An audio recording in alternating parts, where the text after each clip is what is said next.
Good morning. Welcome to the Opie and Anthony Show for this Monday, September 28th, 2009.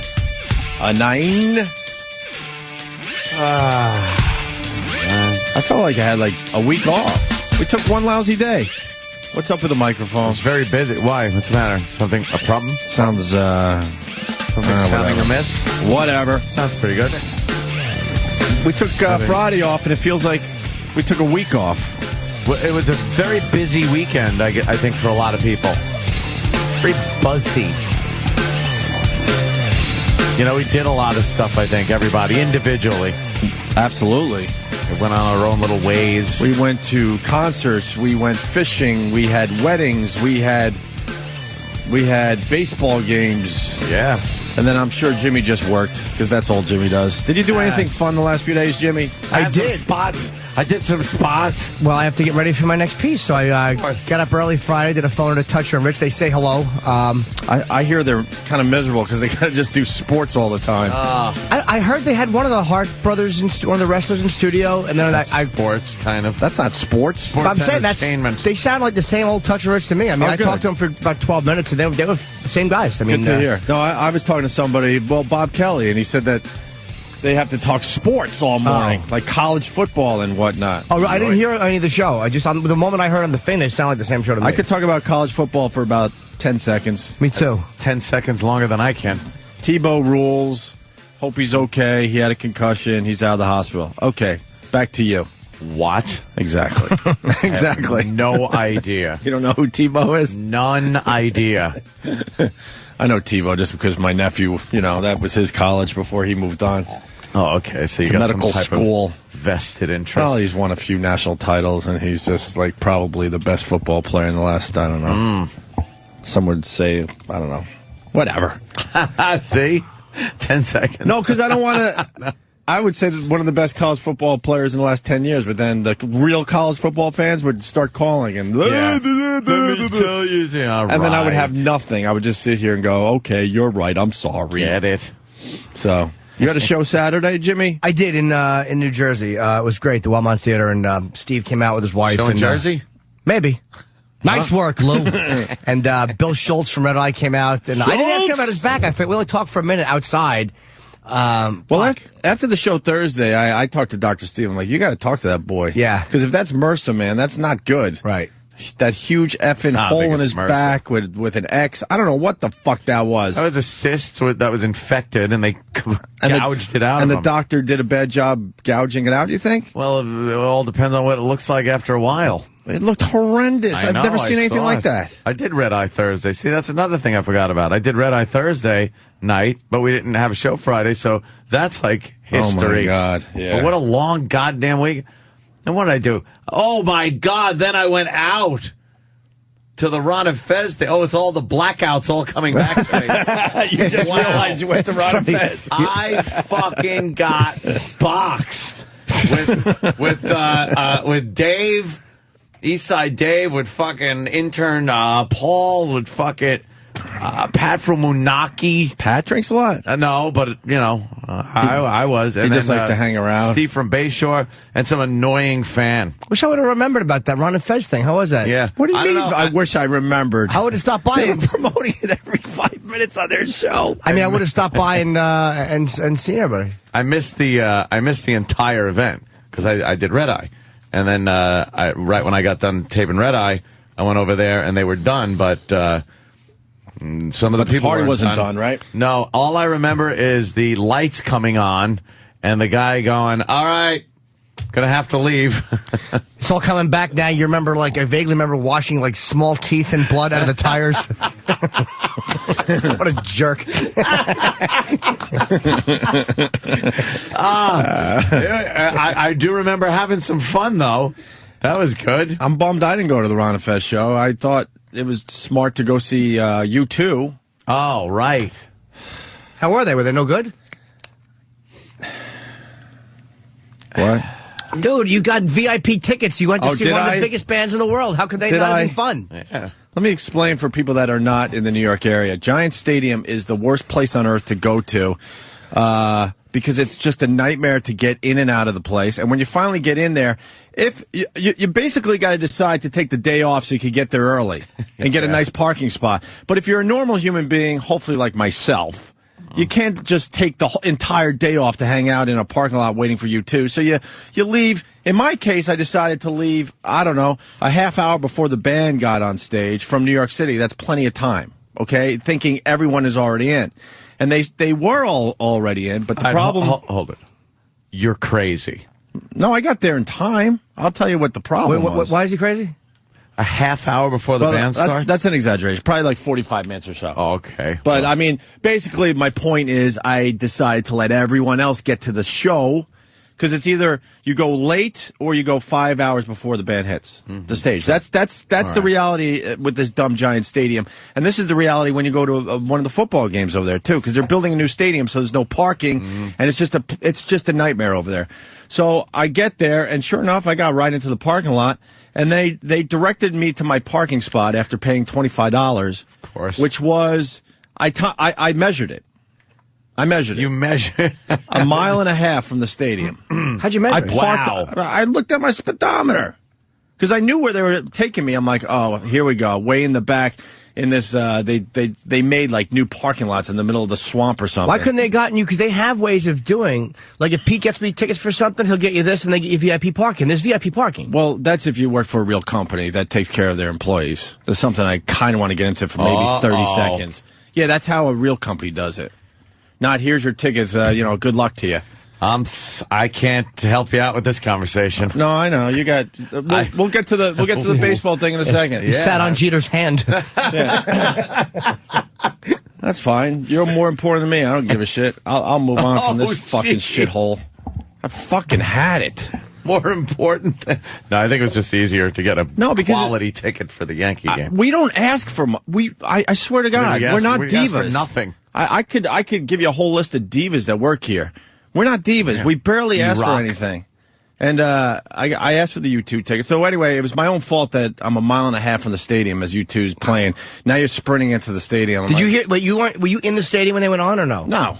No. I had to get from my car to the stadium, which was a mile and a half. So a mile and a half.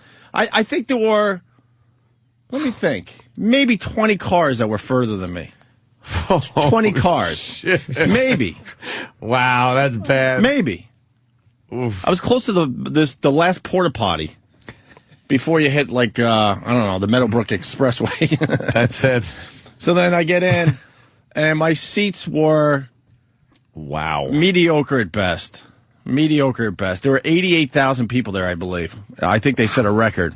U2 set a record at 88,000 or something like that. He's 87 and change. I don't know. People just love that fucking band. And I figured there was easily 30,000 people that had better seats than me. Now, if we show you a chart, can you? Because that's a lot of people. On a chart, it looks like I had pretty good seats. I was on, I think, about the 50-yard line, about 20 rows up. But it was the entire floor had better seats. Then they had the inner circle. Then they had all the people from the 50-yard line to the goal line on both sides that had better seats. Wait, the only people that had worse seats than me were from, that were up higher and to my left. You were on the 20-yard and 50-yard line. Now, were on the field? Was that my picture? Yeah, there's my picture. So all those people right there are more important than me. Oh, my God, you could barely see the band. Yeah. Thank God for that massive screen above their heads. I'm like, oh, okay, that's Bono. So wait, were you on the field or in the actual stands? I was in the stands about 20 rows up. So you're up. So this is like, field level. This is all the floor. That's the inner circle. And it's in the round, so all the people, in the end zone seats had better. Whatever. I'll go get my own fucking seats next time. I should have anyway. I was stupid to think that, maybe they would do the right thing for once. Damn. And then you have to leave, 3 or 4 songs before the end of the concert because or it'll be a madhouse. Well, the rumor was the night before it was well over 2 hours just to get out of the parking lot. Well over 2 hours. I lose my mind during. People didn't get home until almost like the sun was coming up. Lose my mind in those situations. Yeah. We just feel like you can't do anything. You're stuck. Yeah. No. You got to sprint. You would have asked. I knew this. I sort of knew the set list, so I'm like, okay, this is the time to leave. And when I started leaving, this place was emptying out. With the band had easily 3 songs left because everyone heard the rumor of the night before. People were just sprinting to their cars, like, we got to get the fuck out of here. That's why you got to ask next time for VIP parking because it's closer to the front, so you're going to hit traffic there, but you'll be out in a few minutes. It's not nearly as bad. I don't ask these people for nothing anymore. Nothing. You kidding me? I was stupid to ask. I was stupid. I'm an idiot. I'm a fucking idiot.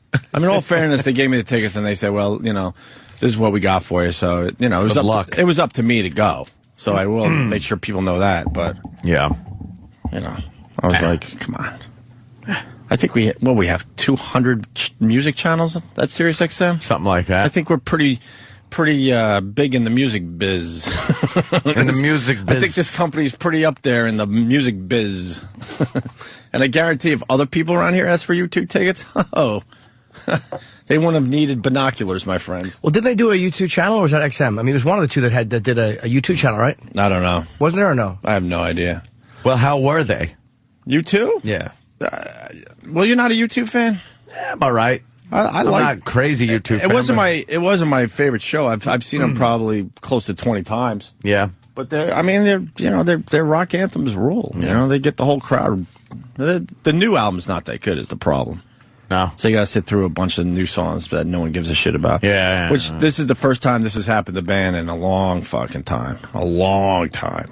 Where people really don't give a shit about the new song. Not so much. Yeah. Not like past albums. No. Isn't it amazing though? They got 88,000 people. They're going to do a couple of new tunes, which is smart because it's advertising your. Yeah. But it's like, you know, they're there to hear the classics. But you're going to get, say, 10,000 of them that love the new one and you go, I got to go grab that. It's just fucking. Yeah. Everyone else goes take a piss. And it must be weird to be U2 because you look over, that stadium and it's all young people. And they've been around since, I think, 79. Yeah. 30 years.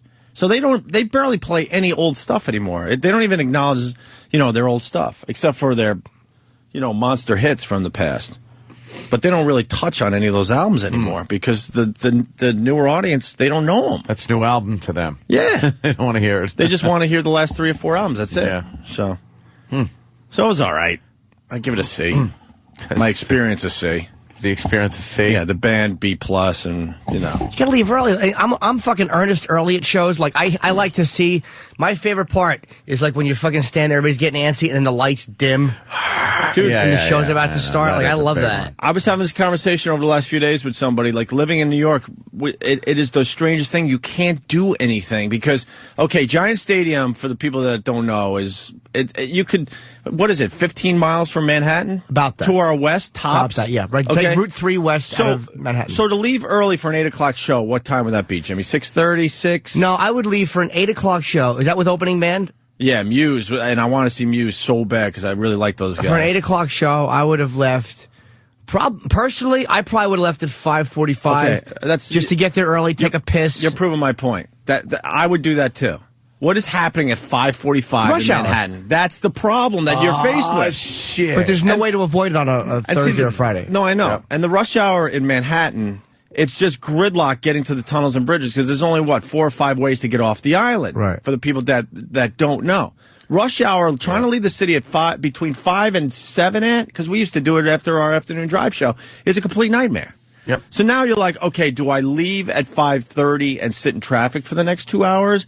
Or like I decided to do is let the rush hour go and then go to the stadium. At that point, now you have nowhere to park, so you can't win. But even that, if you leave, say you leave for an 8 o'clock show, you leave at 7:15 or 7:30. In theory, rush hour is done. But in New York, man, I've pulled up to the tunnel at 7:30 and had 50-minute delays. Dead stop. Because you know you're going to hit it at 5. Right. But what happens is if there's a problem in the tunnel or just one of those days, the getaway week, it stinks. It can be like that until 8:30 at night. Realistically, the time to leave would be 4:30 in the afternoon for an 8 o'clock show. You'll hit it there. 4:30. And then what you do is you get in a Jersey, fucking go to a diner, go somewhere, get some food. That's sort of what I was thinking. But then again, the Meadowlands is in the middle of the swamps. There's nothing around there. Once you're through the tunnel, You just keep going or whatever. you just park on Route 3 somewhere, and even though you're going to hit it going into the venue, Right. fucking leave for the venue at 7 from whatever diner you're at. Go take a nice dump in the diner and fucking have coffee and relax. Dude, you got a cup of coffee. That wasn't Bob Kelly. Yeah, like, dude, you leave early. Boom, I smoke a butt, dude. I walk. Boom. It's like, don't act it all out, shithead. I know what it means. Boom, You know, like, get a dude, cup of pow. coffee. Bob puts noises where they don't belong. It's like, dude, you go to the diner, bang, you fucking talk to the waitress. All of a sudden, pow, the coffee's there. Shut up, Bob, before I smite you. I want to smite Bob with a medieval mace. I want to swing a fucking big spiked ball on a chain right at his fucking jawline. Fucking, he will be smitten. Oh, goddamn. Smote him. Maybe knock some of that food out of his hand. Well, you went, We'll get into that a little later. yeah, I would like to hear about that. Boy, Bobby. Yeah. Bobby's gained a few pounds, huh? Has he put a few? I say, has he had put a few? Like I haven't seen him in the last week. I just was trying to egg him on. We went out to dinner the night before the fly fishing, extravaganza, and he had 2 slices of pizza for his appetizer. I'm like, I thought this guy was trying to appetizer. I thought this guy was trying to keep his weight down. That was his appetizer. That's insanity. That's a meal for me. Give me that in a Coke. I'm good. Yep. I'm good to go. I'm just looking at some of the Twittered pics of this fishing expedition. Wait till you see the videos. I don't know how many videos it's going to end up making. But anyway, so that's Bobby there? Yeah, so that was the U2 thing. That was Thursday. And then the Ron and Fez thing, you missed the party, but you were... Yeah, because I taped Red Eye. Right. So, went over there, did that. Actually, again, now, of course, I get the subjects emailed to me. And then, I got to come up with a humorous little anecdote for each of the subjects and stuff. So I write them and I send them over there. And then I get there and the producer, I know Jimmy doesn't do it. How did you get out of doing it? I've never done it, even with Comedy Central. Did they ask you? They do, and it's not arrogance, right? Honestly, it's a superstition. I can't perform them like that. It won't be funny. It's almost like if people know, like on the panel know my joke. Right. It's a fucking panic thing. I can't think that way, and it's not to be like an artist, man. It's just I jinx myself when I do that. And it doesn't work. Yeah, it doesn't come up as funny. I don't mind doing it because it helps me with writing. Like, you have to sit down now and actually think and write out something funny, which is something, I've been an off-the-cuff guy my entire life. Oh, I write them out. I don't send them in. So to write it... But that's not true, eh? It's pretty You're good. a really good writer when you sit down and write comedy. Yeah, but like something like you that. You just haven't done it in a while. Here's the subject. It's like for me to write something funny about maybe my life or anything like that, that comes easy. Right. But to be given subject matter and then go, okay, write something funny about this. It's like sometimes you sit there and read the subjects and go, oh my God, how the fuck am I going to come up with anything on this? And then you mull it over, you think about it, and you start, it does help with the writing. Do you know when I saw Anthony first write comedy? And this is when I knew you were a great comedy writer. I think it was right after Reagan died. And Anthony, it was something with Reagan. And Anthony goes, I actually wrote for this one. And he had a piece of paper. And he did all these, the Reagan was good. But this was one of those times it was like brilliant line after, I was like, holy shit. But it's like you made a point of saying, at least I wrote for this one. At least I wrote for And you had a fucking paper of fucking Jesus, of fucking 10s and above. It's annoying. So what, you handed your stuff in? And the producer ripped them all mail up? it in. No, there was a couple of items. She's kind of like, well, we got them. Very, very good. Very good, Mr. Pupkin. But what you need... Is she like that? And I'm just sitting there, yes. Just giving you lip service? Very good, Mr. Pupkin. Why don't you work some of the stuff out in the clubs and come back? Yeah. I'll wait. So one of the lines was about that 13-year-old girl from India that was speaking at the UN about global warming. Mm-hmm. And I wanted to do something like, I don't even remember the line exactly, but it's like, they said she was being taken advantage of, and it's like, how do you get mad at a 13-year-old talking about the environment? So, of course, it's like a ringer that they threw in there. And I'm like, I really don't care about her, global warming, taken advantage of. But when I call her, can she tell me how to fix my goddamn computer? Yes. Is it plugged in? Did you turn it on? They won't let you do that. They would not let me make an Indian customer service joke. Whoa, why not? The race thing, people are getting very sensitive about. Everyone knows that India is where these That's where calls come from. Most of the calls come from India. It's a fact. You see, here's what Ann has to do better. And this is something I learned, too, when I would have issues of content like that. Because that's a perfectly... If it was a fuck the 13-year-old girl joke, all right, but that's a perfectly fine joke. Yeah. What you have to do is there's a way to explain it because they're not... She's just doing her job. She doesn't want to get Greg fucked or she doesn't want to get the network. Yeah. But you sometimes have to go, no, what that is, it's a statement about how they're farming out customer service. Because it's what it really is what happened. Oh, I argued my point. Oh, you did? All right, sometimes you got to explain it well and they'll let you go through. I did. I argued it and they were like... Yeah, but the race thing. And then they were like, okay, we got this story about the 13-year-old girl. No, we can't. And this is with all the guests. We can't make fun of the girl. Make fun of the situation, but not the girl herself, because that's it. And there's like these ground rules now. And then there's another thing about how Obama is affecting rap.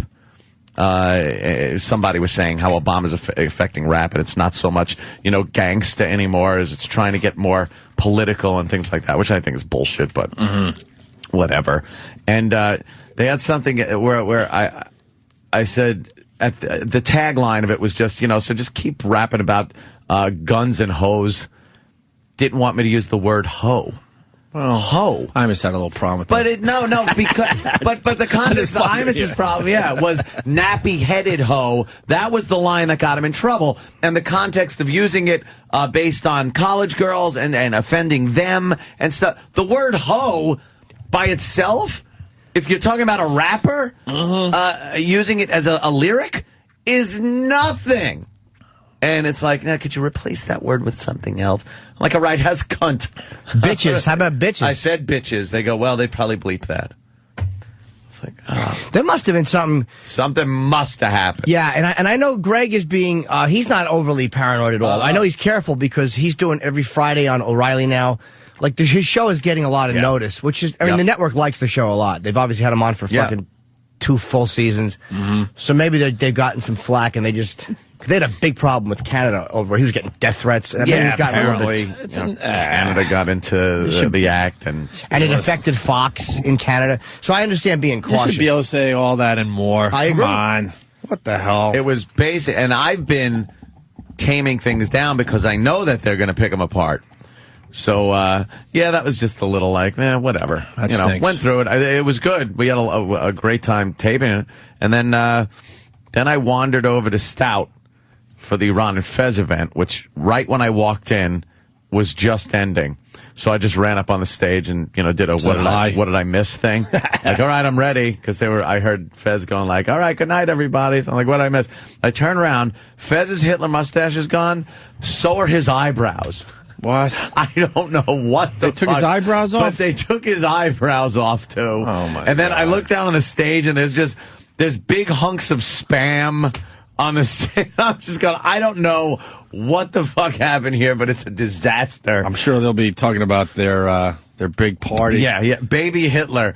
It's Fez dressed in a bib, a big bonnet with his Hitler mustache. He looks like a lunatic. He is a lunatic. I you know. can't say look like anymore. I know. He's a lunatic. Half a Hulk faces behind him. What a freak show. What a Ringling Brothers, Barnum and Bailey freak show that is. You know that Kenny and I see him taking laps around the building every day, so we finally asked him. Yeah. Like, Fezzy, what are you doing? Because we see him all the time walking around the building. He goes, I have to walk around the building before I go upstairs. He goes, it's an OCD thing. He was trying to downplay it. He goes, I have to walk around twice.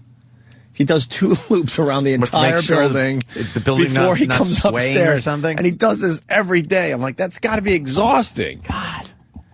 So they shaved his eyebrows at the end of the night? Yeah, so they shaved his Hitler mustache and his eyebrows, so he had no eyebrows left. Then East Side Dave, of course, there. I'll tell you one thing. He is one hysterical bastard to drink with. Because East Side Dave? Yeah. Yeah. And He's then, the real deal. And then a lot of really cool fans.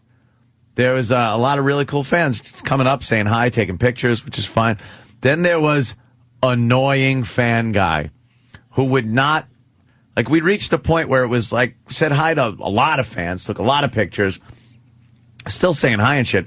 But it was pretty much me, Dave, intern, Paul, Steve from Bayshore, Pat from Menaki was kind of, orbiting like Jupiter, and us just hanging out, drinking, talking, having a good time, talking some shop, all the things like that. You were hanging with the All-Stars. The All-Stars. I like it. Exactly. And then annoying fan guy who just kept, like, he was on me like a vulture. He was right against me. Remember that guy? Remember annoying fan guy? PK? Was that him?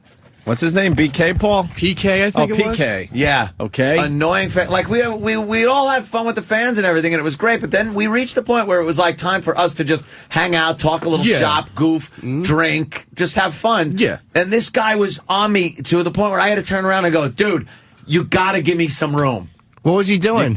He was over my shoulder and, like, trying to show me his phone. Well, when I drink, I'm not always the nicest to people, and I kind of noticed that and started saying stuff to him until eventually he just took off. I don't know where he went. Oh, you mean after he ordered about, what was it, $60? Yeah, it was something like that. $60 worth of drinks? And then left on the fucking tab, so I had to pay it? Well, he hears the stories on the air. Yeah. Wait, so you should shut up about how you spend money freely. I didn't care. And then you're surprised when someone takes you up on it. So wait, he was he wouldn't stop talking to you? He would not shut up. and like, we're trying to have, no matter how drunk and inane it was our goddamn conversation. Yes. And he's just trying to, like, hone in and like, right on top of me. On my shoulder, where I felt his, like, chest on my shoulder. What was he trying to say? Phone. Phone, girl. Yeah, he was phone. He's trying to show me a picture of some chick on the phone. Which, is nice. I looked, I went, wow, very hot. And then gave him the phone back. And then at one point, wasn't he trying to smash his phone? He was trying to break his phone, and not only that... No reason, just out of complete intoxication. Well, I figured it out. He was trying to get your phone number so he could text you pictures. That's what he was after. And I figured that out halfway through it. That's what I was like. Because when I first showed up, I thought he was a friend of yours. I didn't know. No. See, a lot of people assume the fans are friends. You don't need anyone's phone numbers anymore. I hang out. Twitter takes care of all that. You want to send pictures, you get Ant to follow you on Twitter, and then you post whatever you want, and they'll see what you got. There you go. That's the beauty of Twitter. That's how it's done. You don't have to pass your phone number around That's anymore. how it's done. So, this guy got really annoying. He ordered a bunch of beers. Like, he was doing us a favor. He was like, what do you want, man? What are you drinking? What are you drinking? And then it was on like, you. Oh, I'll have a Guinness. I'll have this. We got some shots. Whatever. And then he got annoying. I was like, dude, you got to give me a little room here. And then he left. And the bartender comes over and is like, $65 for the round. And it was like, well, the other guy bought it. He goes, apparently not. It's like, son of a bitch. We all started laughing, So I paid for it, but we were laughing like, what a prick. The guy fucking orders his drinks and leaves. That's a good move right there. Yeah, great fucking move. Travis has the 50 seconds of Ant on Ron and Fez from the live broadcast. Let's take a listen to this. Hey, what happened?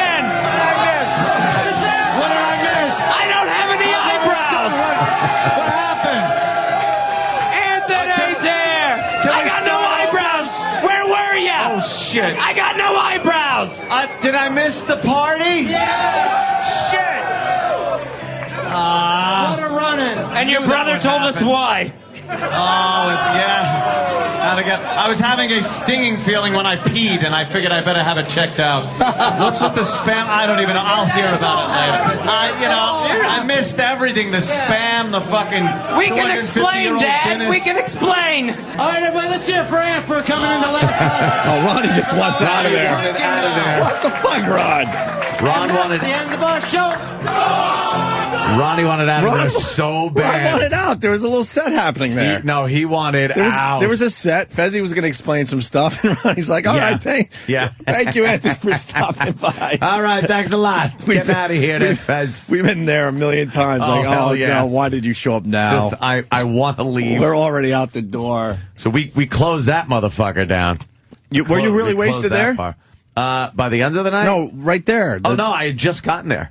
That was right from Red Eye right to there. I took a cab. No, Red Eye tapes during the day, though. No, tapes at night. Oh, night. 8:20 at night starts taping. Oh, okay. I'm sorry. So I left Red Eye, went right there, and then proceeded to just drink a lot of that Guinness 250 and a few shots. And then, closed that bar, and then went back to the hotel room, got some drunk room service, which is always nice. Nice. Yeah. And then got up a little hungover. A little? Back to because it was Friday, so we didn't work, so I was able to sleep in, and they give me late checkout, so I didn't have to leave till 2. Same hotel that you went to that time when we ate? Yeah. It's a nice hotel. It is really nice. Good location. So I got the 2 o'clock late checkout, which was nice. Solid. Went home, little nap, and then Saturday was the big wedding over the house. Well, this is where we should stop. After the break, we'll talk about Anthony's sister's wedding. The wedding, the Yankee game. The Jets. Yeah. We'll fly fishing. We'll throw in there. And then we'll ask Jimmy about his gig, because that's all Jimmy does is gig. I just did. What do you do for fun, Jimmy? I need to know. Well, because me and Voss have golf. Now me and Bobby have fly fishing. Me and you, what do we got? I love doing gigs. I love it. No, but I mean, what do we got? We could go out and eat. We don't need to do an activity. We're neighbors. I mean, an activity. We could go down to the pier and hang out. Me and you live 5 feet from each other. We could walk down to the pier and just hang out. I've been trying to get you to get a bike, my friend. You got to bike that river. Get a bike. Got to bike that river. But I had fun. I enjoyed my sets at the Cellar. I enjoyed my Saturday show. I enjoyed being attempting to be fucked to the strap-on Saturday night. I enjoyed my set last night. All right, let's take a break. Who the fuck's leaving now? I think we found Who the fuck is leaving now? I think we found a subject. Oh, no. What, the show Saturday was good. Who is changing the channel now? Jimmy has just been politely listening to us for the last 45 minutes, knowing he had that little nugget. Everybody only did a show. It's fine. No, we heard it. Steve from Bayshore just wrote, "Oh dear." All right, we're going to find out about that after the break for sure. Opie and Anthony, stay there. Opie and Anthony. Yeah. Fucking Jets, I just want to say, my God. 3-0. And they didn't look that good yesterday, and they squeaked out a victory. This Sanchez, though. We got a quarterback. This is Sanchez. Yeah, he's dirty, all right. Yeah, actually, we got a quarterback. But then fucking Brett Favre, he leaves the Jets, and he's 3-0 with the Vikings. Forever. And you heard the deal there, right? He didn't tell everyone they was hurt last year. So the Jets are going to get fined and whatnot, I believe. What's that? Right, Travis? Is that the deal? Who didn't tell everybody was hurt? Brett Favre was hurt. So why are they going to get fired? Not fired, fined. I mean, fine. Why? Because I guess you got to tell everyone that you're hurt. Yeah, I don't know. The Jets got fined and Eric Mangini got fined. Why didn't he get fucking fined? Or they knew it's not his responsibility to put himself on the injury report. Oh, so the he Jets knew have he was to do hurt. that. Yeah. Oh, he did. And he told the Jets that he was hurt, and they didn't put him on the injury report. Because that would affect ticket sales, obviously. Yeah. But now he's with the Vikings, and, he had a last-second touchdown to beat the 49ers yesterday, right, Travis? Oh, he sure did. Well, I didn't see the highlights because I don't like Brett Favre, but that was an amazing play. He's a great two fucking seconds left. 2 seconds left. They beat the 49ers. Was it better play than the catch? No.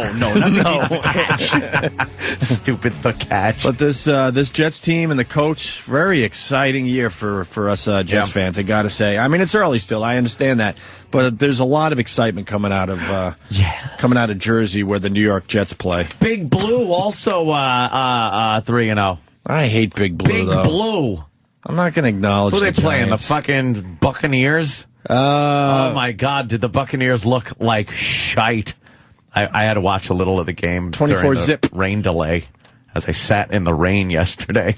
Oh, wait. So at Yankee Stadium, they show the Giants game during a rain delay? Yeah. Oh, that's kind of on cool. the giant screen. Got a nice screen to watch a football game. Dude, I can't even tell you. That fucking stadium is the shit. Is it? The one thing I noticed was the sound. Like any other stadium you've ever been to, it just echoes. Like what? Crystal clear sound is coming out of those fucking speakers, and they have it set up like a goddamn home theater, with there's speakers everywhere. The lighting, the advertising signs that change and shit like that, like everything's fucking moving. It's like you're in an amusement park. It's great. They got the museum in there, the fucking a lot of the concessions, stores for clothing and shit like that. It's the future. It is the future of the ballpark. And no more of this, which I miss, but I don't know, I think it's just nostalgia. Beer here, hot dogs. No guys walking around like that. None? Why? It's just not done. How do you get your fucking things, though? You sit there, and a waitress or waiter comes with up that to thing. you with the little list. With the digital thing. He has a digital thing, goes bleep, bleep, bleep, bleep, bleep, and they go, and they come back, and they bring you this. Yeah, but in your VIP section, they do that. They don't probably do that all over the stadium. I have no idea. No, that's... No, they great in the for upper me. deck. There's no waiters. But I didn't. You're in special. You know they have lobster? Yeah, in your section, millionaire. See it. You tell me this. You know what, They though? absolutely do. I've been there. But they should be. No, I agree. But tell me this: the entire stadium used to have the guys. They should- beer here. They should just pipe that in to the game. They should. Even though the guys aren't walking around anymore, just hear every once in a while beer here for the old schoolers, beer here. for the old timers that enjoy that. I was in the fancy section. What do you mean? No one throws peanuts at you anymore? No one was throwing peanuts. Fuck! You didn't have to hand money back and forth like that. Yeah, grimy Shit like money that. going back and forth with the swine flu about to hit all of us. Exactly. Fuck, how many are going to die this year? It was very fancy. I was able to see John Sterling way up in the booth, too. Oh, really? Like, I turned around and looked and saw him way up there, and I thought one foul ball looked so close to hitting him. Oh, it would have been great. And I was like, how great would it be if a foul just clocked him in the head? Do we have the call? Because I guess the Yankees officially clinched. Oh, I was yes, too busy they did. watching, the sport everyone else is watching, football yesterday. Excuse me. Football. When you follow the Yankees, you want to see them clinch, especially at the new stadium. And by the way, the tickets I got did wind up being the best tickets I could have gotten for the whole fucking there year. you go. Like I said. The seat was great, and the timing, just timing-wise, like, if they didn't sweep the Sox this series, I wouldn't have been there for the clinching game. But this was like... I know, I would have been tonight. Fucko. Yeah. I could go tonight with my agent who has great seats like that, but I was like, they might clinch tonight against the Royals. You watch Ted Scheckler play second, and fucking... You know what a letdown it's going to be to see the Yankees today? Sometimes I'll tackle a ground ball. Other times I forget to put on my athletics reporter, so I let it go right through. Today is the worst day to That's go what it's see the gonna be. Yankees. Yes. Yeah, you'd have a better time watching the dumb Mets. Substituting for Alex Rodriguez is Uncle Paul. right. It's just, there's no reason to play any of those guys now. No, just Oh no, I struck out again. I'm never very been athletic. I tripped on my words. guys in Yankee uniforms that look just a little too old. And, Yeah, yeah. and their hair is growing out a little too much. That's what it's gonna be. The sideburns just slightly gray. Just giving some boys an opportunity. That's it. Rest the team. Fuck, man, you got to see him clinch. I didn't Got think you to were see the going big because clinch. I was driving home from Roscoe in the damn rain yesterday. And I'm like, I don't think Ant's going to make it to this game today. It's No. raining all day. Went to the game. Was it got an there- afternoon game? Yeah, it was a that's what you said, it was scheduled Giants. for 105, and then got there, sat down, and it's just raining. You're just sitting in the rain, like, this is great. The field's all covered and everything. It was an easy rain yesterday, though. It was kind of a that light, misty, drizzly, easy rain. yeah. You could sit through that. It's those heavy raindrops. Yeah, yep. Then That'll it drive you just nuts. cleared up. They took the cover off, and that's it. And then the day got better and better. It, Sun got to the came point out? where the sun actually came out. And then with the Yankees winning like that, there's such a feeling, for something like this, clinching the AL East like that, when Rivera comes out and they start playing Enter Sandman, and the place just goes bullshit. Just rocking. There's something about being there. Like, people go like, I go to a baseball game, you sit there, it takes too long, it's this, that, the other. But it's those fucking moments that are like, holy shit, this fucking rules. Mm-hmm. Great game to go to, yeah. That was just like... And then he comes out of the bullpen, you're just like, everyone's, Mo! Yeah, Mo! That's just like seeing 88,000 people go...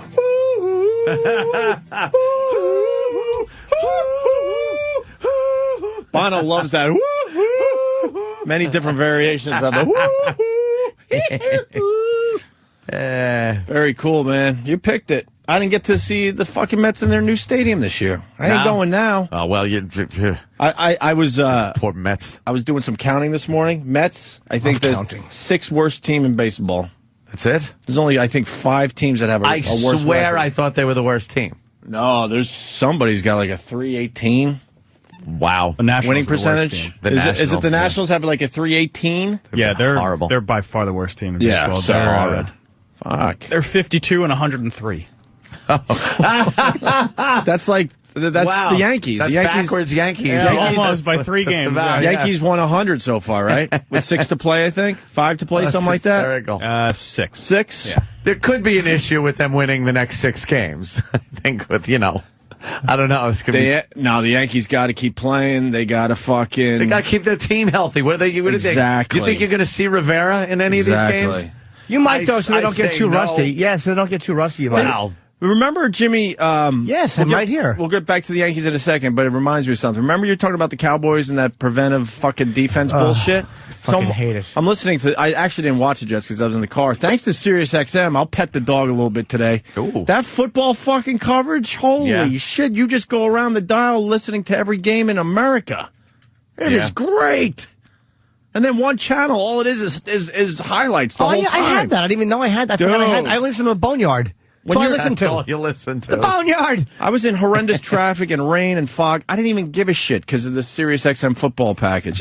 I do have to pet the dog today. And then Look the one at channel, you. all it does is go, all right, now we're going to the Vikings game. All right, now we're going back to the Jets game. Now we're going to the Giants game, and just highlight after highlight. Aw, it's Taylor's wagging and it's licking your face. Yeah, well, Aw. I'll get back to fucking him in the ass in a second. You're going to smack him with a Stupid rolled up fucking U2 tickets. piece of newspaper. Here's 2 U2 tickets. Good luck to you. Good luck to you. Keep up your good nature. Hope you get there. Anyway, the Jets, right? Jets are winning, and now I'm sitting there going, oh, they're going to play that preventive defense bullshit, right? The fucking this Ryan, the coach of the Jets, doesn't believe in the preventive defense. I'm like, oh my god, we got the perfect fucking guy now here in New York. Thank goodness. No preventive fucking defense for the New York Jets, my friend. And I want to bring that to the table to you, Jimmy. Because most cases, if you're up by fucking 2 touchdowns in a minute, that's one thing. But when they have to drive down for a field goal and you're playing that prevent shit, it Right. makes me fucking crazy. Yeah, we were up by 7, and he's like, "Fuck that." He was still blitzing, Jimmy.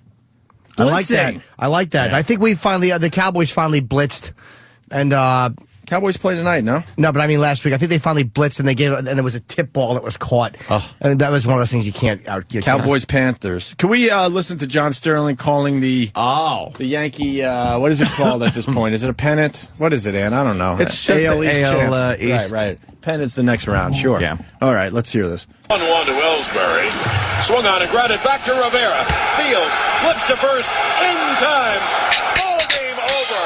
Eastern Division in 2009 over. Yankees win. The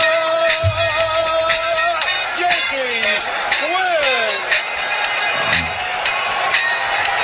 We gonna celebrate. You know what's weird? Celebrate. Yeah. He's more excited about a 10-2 home run call. Yeah, I know. No, right? for real, right? Yeah. They finally win the division. That's all he gives them. And you just got the Yankees win. Got a little nervous there at the end. Why are you nervous? Well, you get some This fucking, was a guarantee. fancy schmancy moves and Language. don't make the plays and, got like, and it was Is it- only 2 runs. I believe at the end there, Boston had 2 runners on.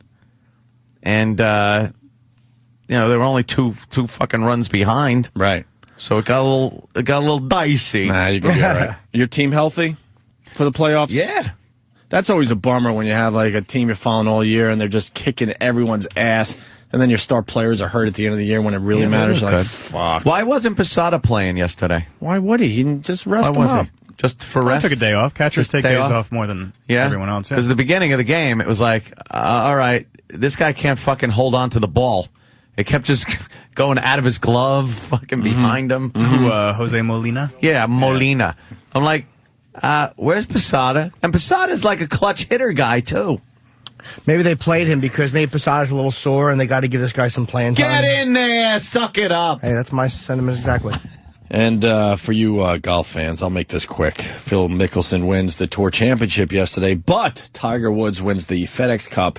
How much did he win for that, Travis? $7 million? FedEx No, Cup. $10 million. $10 million. Yeah. He won. Tiger Woods made $10 million yesterday. $10 million. By not winning. by not winning. Not winning. Yeah, he came in, I think, fourth in the tournament over the weekend. That is amazing. FedEx Cup is, they keep the points all year long, and he had the most points, so it's a $10 million payday. $10 million fucking dollars. Oh, one thing happened there at the stadium that I was a little surprised of. They, there's announcements and stuff, and like I said, the sound is amazing. The screen there is crystal clear. Is it outdated already because of what the Cowboys did in their stadium? Dude, I don't know how this is outdated. How big is the screen? It's fucking giant. I can't even tell you how big it was. I was looking at it going, I don't know. It's got to be 10, 12 feet wide. That's probably way bigger than that, more than rape. How many light bulbs does it take? How many light bulbs? There's a lot of light bulbs in there. No, it just looks amazing. And at one point, our president, Barack Hussein Obama, was up there for like maybe 5 seconds saying something. Mm-hmm. He tagged some long piece, and I just went, boo, boo, and I was the only one in the park booing. Of course you were. It's the Bronx. Why don't you boo the fucking president? They think he's doing a good job. I guess so. But I booed, and I expected like a bunch of boos. Nothing. Dude, but you got a bunch of booze. A bunch of booze afterwards. Exactly. I decided to drink a bunch of booze. I thought about yesterday before I left Roscoe, New York. I was at a Gulf gas station filling up. I think it was a Gulf. I'm like, you guys have a bathroom? And they go, yeah, around the side. You never want to hear that when you have to go really bad. That's where murdered hookers end up. Where they give you the key, and then for some reason there has to be shit on the walls. I don't know what that's about. And I walked in there, and not only it didn't disappoint. There was shit on the walls and right on the toilet seat, and I fucking didn't take this picture because I don't know why. I don't know why I didn't take this picture and tweet it. I was scared to tweet this picture. Right on the toilet seat, it said, shit on Obama. Someone decided that. And for the first time, I got my BlackBerry, and I'm like, I got to tweet this. This is amazing, right? And then I'm like, I think Secret Service will fucking come and check me out or something because they're going to think I wrote it. He could have put it like this horrible thing I saw written on a toilet. So if anyone, because now people aren't going to believe me, and then now people are going to think I wrote it. But if you're in the Roscoe, New York area, find that fucking bathroom. It's around the side. It's close to town, and it says shit on Obama. And there's flies everywhere in this place. Sounds great. So I had to drop them from above. You ever have to drop them from above? Yeah, you gotta, go in. Because I had no choice. I had to go. No autopilot. No.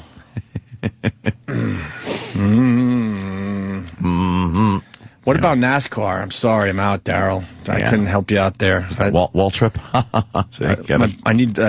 We should have my brother call and talk NASCAR. He knows everything about it. I don't know. There's so much going on though between football and baseball at this point, especially for New York.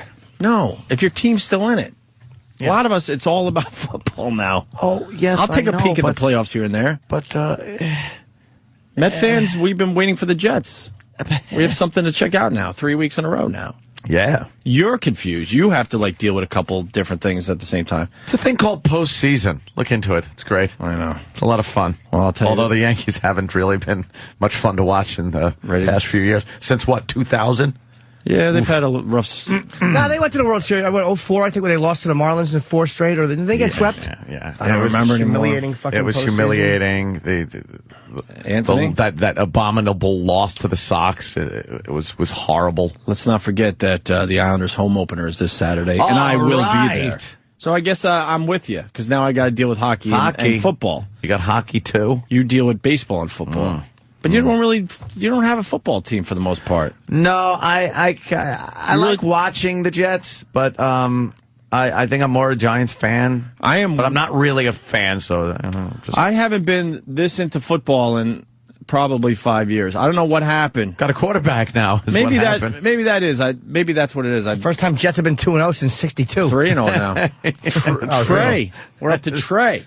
I don't know. I mean, I bought the hype before the season, and I'm so into football this year, watching all the games. We don't have the red zone in New York, though, right, Travis? You got to order it. That's all it is? Yeah. My boys in Philly said they get it just part of their package. Well, like, do they have like Dish? You know what or this Red DirecTV? Zone thing is about? I've It's seen great. the commercials It's for really it. cool. Dude, Travis, explain it. It pretty much, it's one channel that just jumps from game to game whenever any team is in the respective red zone, which is the 20-yard line. Right. Wow. So that means it's just constant. It's heating up. So then they go, boom, all right, this team's in the red zone, and you pop over there. What if two teams are in the red zone at the same time? I don't know what they do. I don't know. I guess they don't try to have figure it out. They go back and forth or something, and it's perfect for the fantasy football people out there. Guess perfect. so. Wow. What an Fucking idea. perfect. What an idea. And I'm into football without playing fantasy football. How fucked up is that?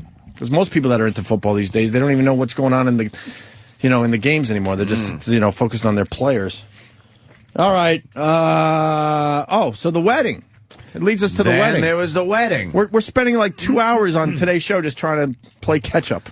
Amazing. I was approached a couple of months ago with a prospect.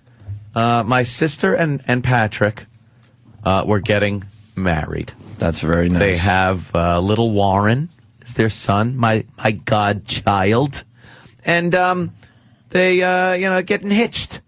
So a few months back, I was approached. Hey, Anthony, we don't want to have some big thing.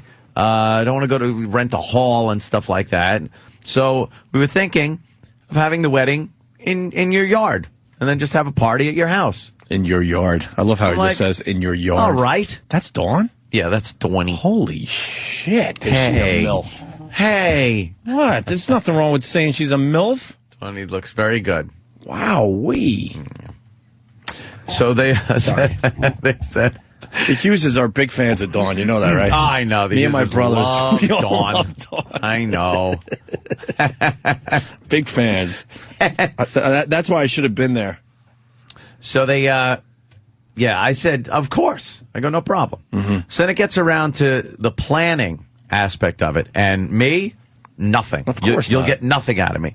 So Angela, Keith the cop's wife, is brilliant and amazing at everything as far as planning, designing things go. So she did like all the footwork, making flower arrangements herself that looked like, they were bought and paid for. Nice. And then it was like, well, we're not sure of the weather. We need a tent. All right, we'll get the tent. Now we need to cater this. Sorry, I want to interrupt. The tenting, was it the entire yard?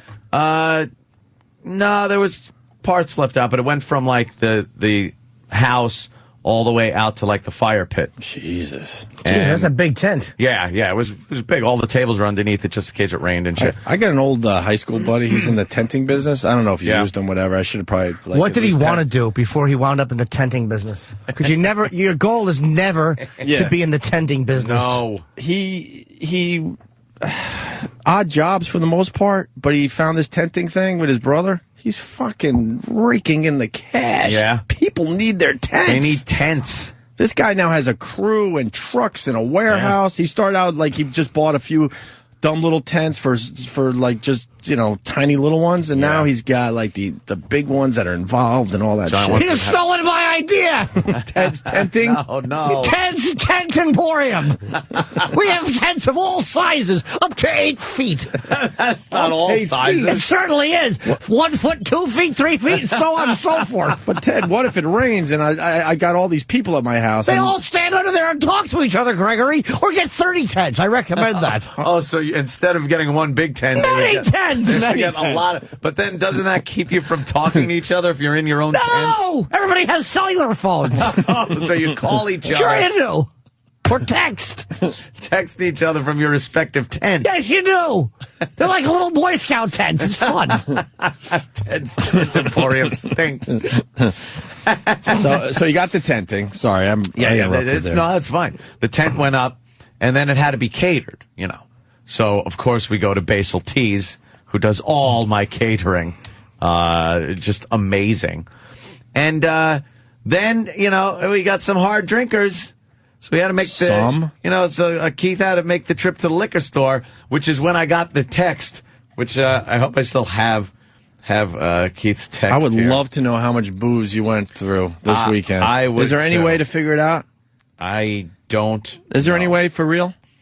I want an exact how many cases, how many bottles, how much marijuana Any marijuana? No, I didn't see any. He goes, just left the liquor store. This wedding is costing you a fortune.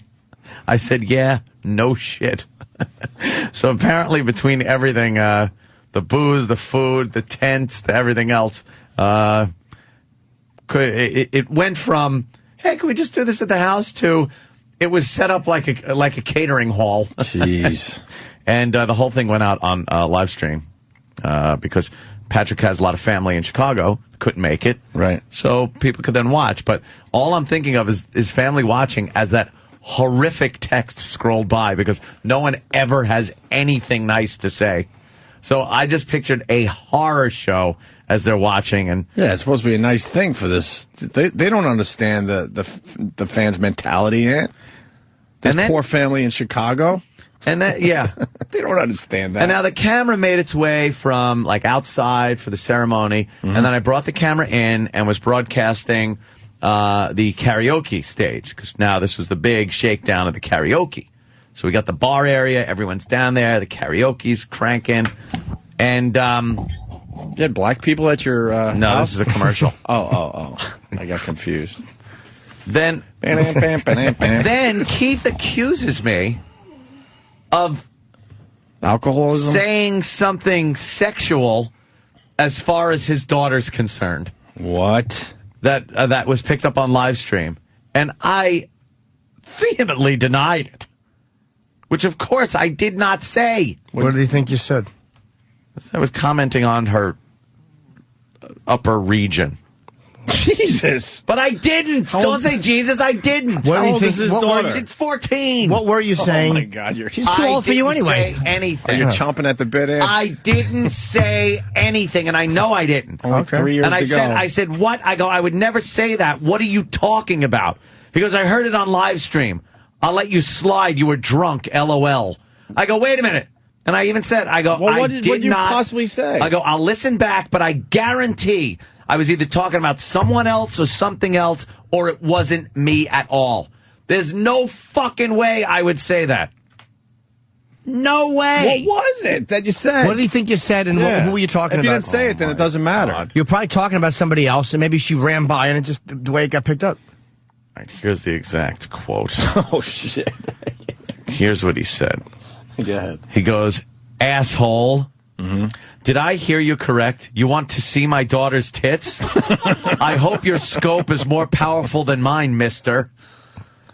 Now, how could he misinterpret what you meant by that? Thank you, Jimmy. I'd like to see your tits. Everybody knows that means something else. Now, I'd like to see your zits. I mean, she is 14. No. Probably at one point while panning the crowd, there was a girl by the cabana. I remember this at one point. And I zoomed in and went, wow, what a set of tits on her. And it was a woman in a dress. That's the only tit comment I made. Fair enough. Everything else. And then my cousin Chris was typing under my name. I thought you said Spider, I'm all right. A Spider, I'm all right. Spider. But I absolutely did not say that. It's insanity. That is to even insane. think. Insanity to even think I would say that. Not very nice, Anthony. If it wasn't Keith's daughter, you would have absolutely said it, though, right? No. Because it would have been somebody else's, because she wouldn't have just been invited to the party. Mr. Roman Polanski. No. Mr. Not Anthony Roman Polanski. Polanski. They finally got him. Thank God they got him off the streets. Nothing but He's a menace. Utmost respect for Keith and Ange and their family, and I wouldn't say anything like that. Sure. All right. No matter how soused I was. So, the wedding was good. What are some of the other highlights from it? Oh, the karaoke segments were fabulous. Danny, I had no idea was such a karaoke well, he's been working genius. He's been working on the set list for a long time. He had a book with the numbers and little fill-out sheets for people to fill things out. Can we stop for a second? It's amazing. There might be a problem. Oh, no. There is a problem. Where's Nicole today? What'd they do? Open the door. She's off for Yom Kippur. She's Jewish? Yes. Hey, where's Nicole today? What's going on? Where is she? Where's Nicole today from the morning mashup? I see just dudes today. She's Jewish, repenting. Oh, she's repenting. Isn't today one of those fake Jewish holidays, though? She's not that Jewish. She wanted the day off. It's like people You look become more very Jewish than she does. Well, thanks. Are you Jewish? No. You know what's weird is that it's so fucking tough doing a top 40 morning show without the girl. Yeah, without because the, we can't chick, bounce the cheesy like. It's like now we're just three, like, I feel like three loser dudes talking about, like, pop culture. Like, you need the girl as, like, the... You could borrow Travis if you want. It doesn't sound silly at all when I'm talking about people getting married. Yeah, when Ryan's giving, like, gossip shit, it's like... Yeah, I get to fill in for it. You guys are in hell today. Oh, yeah, because Nicole needs to say it, and then I need to be, like, apathetic and not give a shit. But when there's three dudes, it's like, awesome, Ryan, the hills, you know? This doesn't work, man. Have a great fucking Monday. All right, guys. See you guys. There goes the morning mashup without Yom Nicole. Kippur. That's why they don't get the together music today. They only get the together music when Nicole's with them. All right, back to the wedding there. So the karaoke, Danny did great with Danny had the whole set thing list. hooked up. We were karaokeing for quite some time. Again, all captured on the live stream camera on the live stream, and just a lot of fun. And then there was a band outside also. So we were playing outside. You go grab a beer. You go back upstairs. Now you go to live band, and then you sing with the karaoke. And then there's the movie theater going. Here's me after my dip in the pool singing in a towel. What song are you singing with your brother? I don't know. I can't remember. Look at that karaoke stage. That is so weird. Oh, it's great. What a good time was had by all. Wow, we got very different lives. It's just very different. Insane. And then there's Danny. Danny in a cowboy. There's Danny rocking the cowboy hat. Yep, nice. Rocking the hat, doing a little number, singing a little number. Was Danny the best? Danny takes his very good. He takes his karaoke very seriously. Danny I know that. is very good. What was your best song of the night there, Danny? A little STP action? Yeah, it's always STP. STP's good. Yeah, probably like Big Empty or something. Nice. Yeah, it was pretty good. Cool. Right on Mike. When did the party end? When was the wedding? Saturday night? Saturday. Let me think. Have you slept since Saturday? Because then you had the Yankee game. I'm still trying to figure this out. Well, okay. So I'm upstairs. Everyone else is gone. And I think, oh, shit, I left the video camera running. Just, staring at an empty bar downstairs. So let me turn that off. Wait, you let the camera... That is kind of cool. You Just left it rolling. You kept the camera on until there was absolutely no one left? No one left. Does anyone went know? For like 10 hours. Who was the last person to leave? Does anyone know? I don't know. I'm going to have to review the tape. Oh, that's classic. But I went downstairs to shut that all down, and I wound up getting in the chat room. There were some people left, so I was chatting with them for a little bit until I woke up. I have no clue. You fell asleep? I fell asleep on my basement floor. Jesus. Jesus H. Christ. It was wonderful. I had a nice little nap. You're a millionaire. I woke up. Someone's got to remind us of that. I woke up and went to bed. I was fighting. At about, I guess, 3:30, maybe 4 in the morning, something like that. I was fighting bed bugs while you were having this bed party. Bugs. Oh, it's your. I saw the droppings. Really? I saw the droppings. Yeah. And my pillow smelled like old man breath. Nice. Nice. I'm so glad they changed the linens in between fucking guests. They probably did. It was probably the reek coming through the actual Dude, linen. It was so disgusting. Pillow. Ugh. I found one pillow I could sleep on, and I think I need about 8. Yeah. So if I'm down to 1, that's like a miserable night. Rita saw the whole fucking wedding. Rita, Staten Island. Hi. You checked out the wedding from Anthony's compound? Yes, I got the text from Anthony saying, "Check out my sister's wedding." I tweeted. Yes. And I watched it from the beginning. Okay. And I only took a break to eat and do a couple of things. It was hysterical. Yeah, we were talking to your cousin Chris the whole time and a couple of other people. Yeah, people come by and chat on the laptop. Yeah. And they well, could a lot just of people were stupid, but pop right in. Yeah. It was. It was a lot of fun. I wanted to thank you for doing that. I didn't see Opie's video yet, but thank you for doing that too. But yeah, it was actually amazing to watch you and all your family interact. When do you ever get to do that? When do you ever get to see a lot every Sunday? Oh, you mean the listeners being able to tune in and see the Yeah, progressive actually, like, drunkenness see somebody happen. famous and see inside their house and see them interact with their family. It was hysterical. Yeah, that was it was a lot of fun. Had a great time.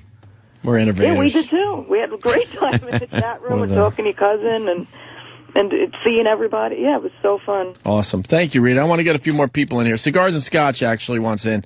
CS, what's up? Hey, good morning. Are we still promoting American? Are we still promoting American Day? Huh? American Day? What's American Day? It's not Coke Logic. Cigars, but they all hang together. Yes, we're still promoting it. Yeah, I think I did make a little mistake there. Sorry, I'm tired from the weekend too. What's up, Cigars and Scotch? But we are still promoting American Day for Coke Logic. Holy crap! Sorry, Coke Logic. What do you got, Cigars? Oh no, I just want to defend Anthony. I heard the broadcast, and I'm pretty sure he said, "I want to see your friend's tits." So apologies are in order. So who said that? You. I said I want to see your friend's tits. Yeah, it was a joke that bombed. Well, everyone's late this morning. I'm trying. Yeah. I got you. Wait. Right, your friend. Oh, see, so it would still be bad. Keith's because- daughter had a friend there? No, but that would have been funny. Like, I understand his line now. That would have been delivered right. Yeah. Oh, Jesus Christ. Oh, my God. Wow. Okay. Thank you, sir. Roman Polanski checking in. Roman. Oh, wow, Roman. Thank God after 30 years we got this menace off the streets. Thank Don't God, even finally. worry about it. You know, if anything happens, get caught, go to France for 30 years. No big deal. It's worth it. And then, oops. Decided to go to, where did he go, Switzerland or Sweden or somewhere? They set him up. One of those? I think it was Switzerland. They set him Yeah. up. Yeah, they had it all planned out, and they got Roman. And even his victim doesn't even care. She's 45 or 46. She said the media ruined her life, not him. And I think she said, I think in January she said, look, I just want the charges dropped. I don't care anymore, and I don't want this hanging over my head. Maybe the I'm guy was done a little with this. despondent over his, You know what, though? The massacre of his wife. Yeah. The stabbing and then the hanging of Sharon He Tate. lured a girl. The girl got lured there by to take photographs at Nicholson's house. Nicholson's house, yeah. Yeah, and she was Did 13. Nicholson get in trouble for that? No, I don't know why. She was Maybe he 13? wasn't there. Maybe he was there. I don't know. And he got her a champagne and a Quaalude, and then she kind of didn't want him to fuck her. Like, he did something really fucking dirty. It wasn't like he just fucked a girl who was 15. He didn't know it. Like, he kind of manipulated her into it from, Did he ask to see her tits? Is all I want to know. I don't know. Is there a I don't think he was problem there? stupid enough to do that on camera. But it's like, then he just ran away to France, and it's like, you know what, man? I kind of say fuck him. Yeah? Yeah, man. It's like he fucked a little girl. It's like, I'm not saying he should go to jail now, but it's like, you know, everybody still wants to work with him. Well, yeah. Still I won mean, the Oscar he for the won an pianist. Oscar. Michael Richards can't get a gig because he fucking dropped the N-bomb. He will, though, And eventually. I know, but I'm just saying, it's Need just a little kind of more silly. time. Isn't he Michael part Richards is part of the Curb Your Enthusiasm thing? Yeah, So he's starts next coming back. Sunday, next Sunday. And they Pee Wee start was that. on Leno, last week? He's coming back? Yeah, you just got to he put a little jerked time off. between your problem. Yeah, like 3 years or whatever it was. Oh, Coke Logic is now laughing at me. Fuck. Coke Logic. Oh, people can still go to tinyurl.com/America Day until October 1st to vote for America Day animation starring Club Soda Kenny. All right. Sorry about that, Coke Very Logic.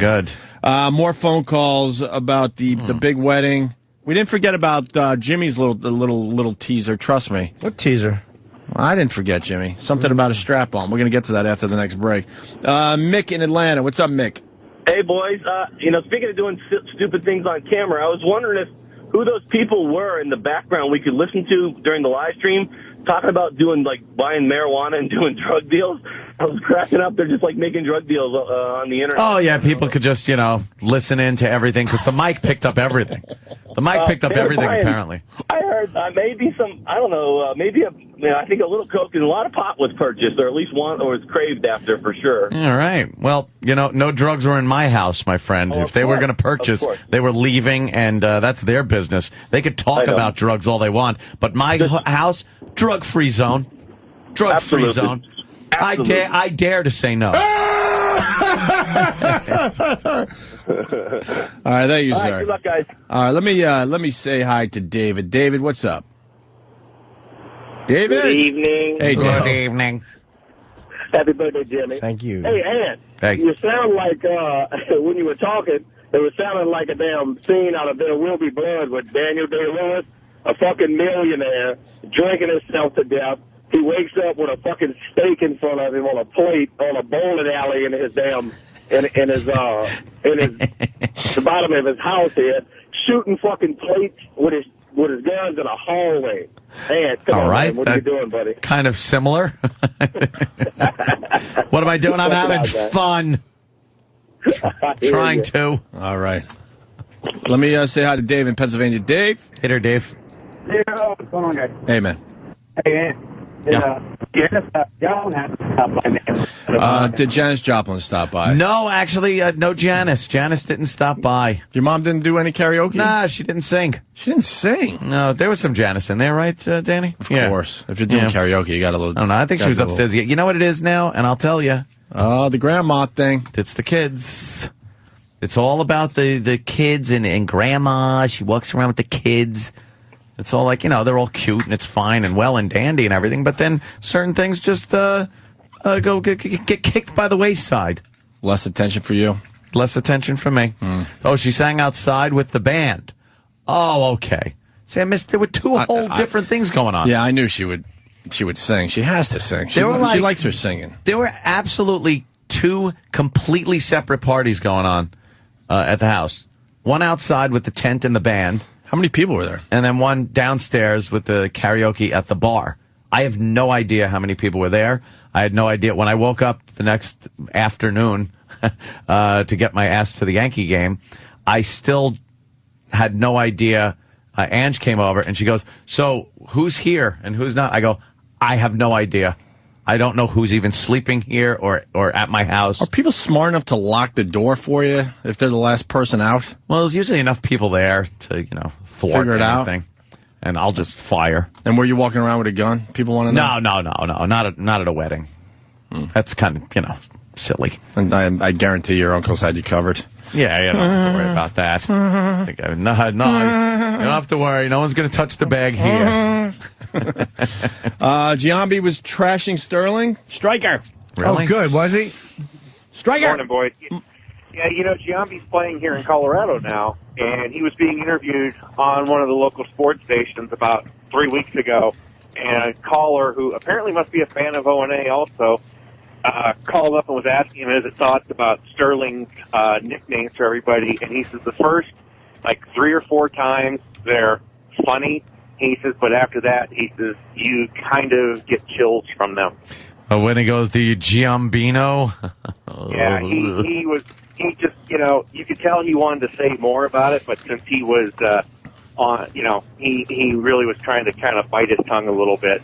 So it was funny to listen to, and I tried to call up to get him to say more also, and to give him, what you guys say about it, and they didn't. They moved on to another subject with him. Wow. But it was good listening. And Jimmy, I'm looking forward to seeing you at the Improv in Denver, October 8th, 9th, and 10th. Oh, good, man. I'll see you there. Thank you. Is that another show we got to promote? Well, yeah, I may have a Leno on the 8th. I'm not sure yet, but the 9th, 10th definitely, and the Denver Improv. Shit, Jimmy. All over the country now, huh?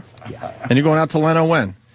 When's your next Leno This spot? Friday, I'm doing something at the end of the episode. It's a panel thing that they're trying. I have 2 of those booked for this So this month. Friday you're going to be on Leno? Yeah. Again? That's awesome. Look at you. Very cool. All right. Look at you. And something about a strap-on, Christ. I'll just say this. I felt very ashamed and like I let her down. We're going to take a break, and Jesus. let's clear the field and get right into this Clear after the the break. field. Some men are talking about dildos. Oh, right on. I'm just reading this thing in the Post on Victoria Gotti's book about the day her brother Frankie was killed by the neighbor driving. Yeah, her brother was just a kid at the time, riding a bicycle. And her account of it is different than I remember because the guy went missing, and it's different than I'd heard. I mean, I don't remember the event happening. So it's like this guy was really a dummy. If what she's saying is accurate, it's like, wow, that guy was a fool. And she's coming in Wednesday. I can't wait to What is it saying? Just that the guy was, she said, and I had never heard this before, she said that the guy was a drunken driver who was speeding down the avenue and struck my brother, and then didn't realize he even hit somebody and dragged the kid for 200 feet. I didn't realize. Whoa. She's saying he was drunk, which I didn't realize the guy was fucking drunk. I didn't either. Huh. And she was just talking about how her mother tried suicide. a couple of times and went to the guy's house with a bat. And I had always heard the story that the guy came over with flowers to apologize, and the mother came at him with a bat. But according to Victoria, the mother went over there and just started. The guy was kind of arrogant about it, like who the fuck's going to pay for the damages to my car? Like after she hit the car, that's. If you just killed some lady's son and you're worried about the damages to your car, you really are. Especially, Especially that. Yeah, of family, course. That situation. Yeah, I brought flowers. Can you, put them on my grave after you kill me? Yeah. Dope. She's going to be in Wednesday. Yeah, I cannot wait to talk to her about this. Right on. Cool. Everyone's talking about this SNL fuck thing. Do we have it? Yeah, we do. Who gives a shit? It's 2009. Yeah. I freaking know. So who's your first guest? Are you freaking kidding me right now? It's who it always is. My freaking best friend, Donna. Get off my freaking back. I know it's Donna. I was just trying to make an atmosphere. Then bust into a freaking Yankee candle store and get a freaking Bayberry candle. You know what? You freaking just threw an ashtray full of butts at my head. You know what? You stood up for yourself, and I fucking love you for that. You're in my heart, babe. You're in my heart. All right. I swear to God, I'll do anything for my first guest. One time, they should be talking about how horrendous this skit is. Yeah, it's a terrible sketch. The skit's horrendous, and you can tell she was like, But don't say frickin' that much. Here's what you got to do. You're on networks. Frickin' stinks. Don't say it. Yeah, frickin' is going to get you to fucking very easily. Frickin'. But it's like it's not worth doing the bit. If you're trying to do something where they should be saying fucking this and fucking that, it's like one of those you guys just got to pass by and go, we can't do it. It's network. There was an older bit where they said flogging. They were doing like some old Renaissance period thing. And everything was flogging. And it was flogging. like, it's one flogging beat. It's one flogging. And he wound up saying fucking in that too. Well, Lorne Michaels isn't a dumb guy. I'm going to start the conspiracy theory. Yeah. No. Why not? That's a great way to start your new season. Get a new cast member to say fucking, and then they could cover for her. Just Go, like look, Charlie Rocket. Huh? Just like Charlie Rocket did. He said fucking? Oh, yeah. He said something like, that was on Saturday, or the show that was on, what was that, Saturday? No, Fridays. Fridays it was called, yes. Yeah, I think so. And he said, I don't care, I just want to know who the fuck shot JR, or something, and that was it. Boom. Bounced out. Yeah, but it was Fridays. Years ago. And that was years ago when it didn't maybe matter a little more than it does in the year 2009. Now who cares? Well, who cares? You hear fuck with the intranets. Everyone. Opie, the inner tubes. You hear all kinds of stuff. Who are we protecting that word from at this point? Yeah. I mean, I got a lot of nephews and nieces. They know that word very well. Yeah. So who are we protecting? Uncle Paul. Who are we protecting it from? I don't say dirty language to the children. Dirty. Because they find it offensive. To who at this point? Everyone uses it. I know. Everyone uses it, knows it. It's not like when you hear it, you're so offended that you can't go on with your life. If we got Obama saying jackass and it's picked up, I mean, who are we kidding in this society at this point? We use dirty words. Yeah. It's okay. That's what we do. And it's okay. We like them. As soon as you tell a child, oh, that's a bad word, wow, what does that do? It gives the word a lot of power, and the kid wants to kind of say it behind your back now. And it's school, forget about it. Of course. It's all they're saying. The school kids. Fuck, shit. Mm-hmm. Instead of worrying about the word, you should worry about your kids actually doing that act because, well, they're doing it younger and younger. That's the real issue if you want to get into it. Oh, history of the word fuck? We used to play this. Go word. Just by its sound can Wait, start it over. What the fuck? We'll play it again for the everybody. Word fuck. We used to play this all the time.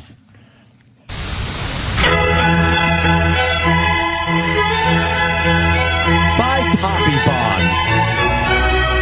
Perhaps one of the most interesting words in the English language today is the word fuck. Out of all of the English words that begin with the letter F, fuck is the only word that is referred to as the F word. It's the one magical word. Just by its sound can describe pain, pleasure, hate, and love. Fuck, as most words in the English language, is derived from German, the word frichen, which means to strike. In English, fuck falls into many grammatical categories. As a transitive verb, for instance, John fucked Shirley. As an intransitive verb, Shirley fucks. Its meaning's not always sexual. It can be used as an adjective, such as, John's doing all the fucking work. As part of an adverb, Shirley talks too fucking much. As an adverb enhancing an adjective, Shirley is fucking beautiful. As a noun, I don't give a fuck. As part of a word, abso-fucking-lutely, or in-fucking-credible. And, as almost every word in a sentence, fuck the fucking fuckers. As you must realize, there aren't too many words with the versatility of fuck, as in these examples describing situations such as fraud, I got fucked at the used car lot. Dismay, oh fuck it. Trouble, I guess I'm really fucked now. Aggression, don't fuck with me, buddy. Difficulty, I don't understand this fucking question. Inquiry, who the fuck was that? Dissatisfaction, I don't like what the fuck is going on here. Incompetence, he's a fuck off. Dismissal, why don't you go outside and play hide and go fuck yourself? I'm sure you can think of many more examples. With all of these multi-purpose applications, how can anyone be offended when you use the word? We say, use this unique, flexible word more often in your daily speech. It will identify the quality of your character immediately. Say it loudly and proudly. Fuck you. And let's not forget Co-fucking-Kane. Indeed. Co-fucking-Kane. Coke Logic. We shouldn't protect kids from the word fuck. We should protect kids from Anthony wanting to see their tits. Hey, I never said anything like that. Jimmy, what happened over the weekend? I mean, we've stalled enough. Oh my God, we got some nice TSL out of this, but now we gotta find out what the fuck's going on. Great shows. No. Great shows. Had you mean my little my attempt? An attempt? Yeah. Now, what type of attempt was this? Were you feeling silly? Something you were feeling like a silly goose? Something you haven't delved into? Yeah, like, we've all had our asses licked and toyed with. And so I was getting mine fingered a little bit. And now, are you talking the tip of the pinky up to the first knuckle, or are we talking... Or a big fat thumb. Yeah. At first it was a thumb. Jesus, these pictures Dave found. But it was slightly unpleasant. Oh. During my spanking, the thumb was slightly unpleasant. You had a spanking? Who doesn't? What are you doing? You're wayward. That's a little rough. And what was slightly unpleasant about it? The nail on it. It was just like, I just didn't, my ass is not particularly used to that. So we tried the pointer finger, and while there was less girth to it, there was still a nail on it, which was freaking me out. Yeah, you didn't want any abrasions. No! So, a while ago, my girl had been out at my request and purchased a strap-on. Uh-huh. Not a particularly big one, very small one, and a belt. How small? Like a Sharpie? Maybe 5 inches. Small. Like whatever the small size is. Would this be like the attachment? Bigger than the Sharpie? Nah, it's about that long. About as long as the Sharpie. And now, what about little thicker, but not much. Oof. But it wasn't that it's something I'm like, yeah, I'll try it eventually. We get it. And I'm like, you know what? Let's try that because it's blunt and it's not, there's no nail on it. Doesn't have a nail on it. Right. I like your logic. So, I like the logic. We finger to a whole involved thing with a strap on. Your logic is great. So, Yeah, fuck. What color was it? Purple. You wanted an alien to fuck you? Well, better that than a fleshy regular one with a fucking helmet on it. Black one? Yeah, no, they're not at all. So we get the old magic belt on. And Did she look silly with the magic belt on? No. Okay. Relatively cool. All like right. a superhero. Did she feel silly? Superhero. Did she feel silly? Yeah. No, These she are couldn't normal wait. questions. She couldn't wait to get the. You've never seen someone more chomping at the bit. Chomping at the bit. I think she had some anger in her. Yeah, that she wanted to get out. Really wanted to teach somebody a lesson. Well, I should only make a mental note not to do this during PMS times. Oh, yeah. She might get a little angry. So I'm on my stomach, And I guess maybe a little goes in, and it's really hurting.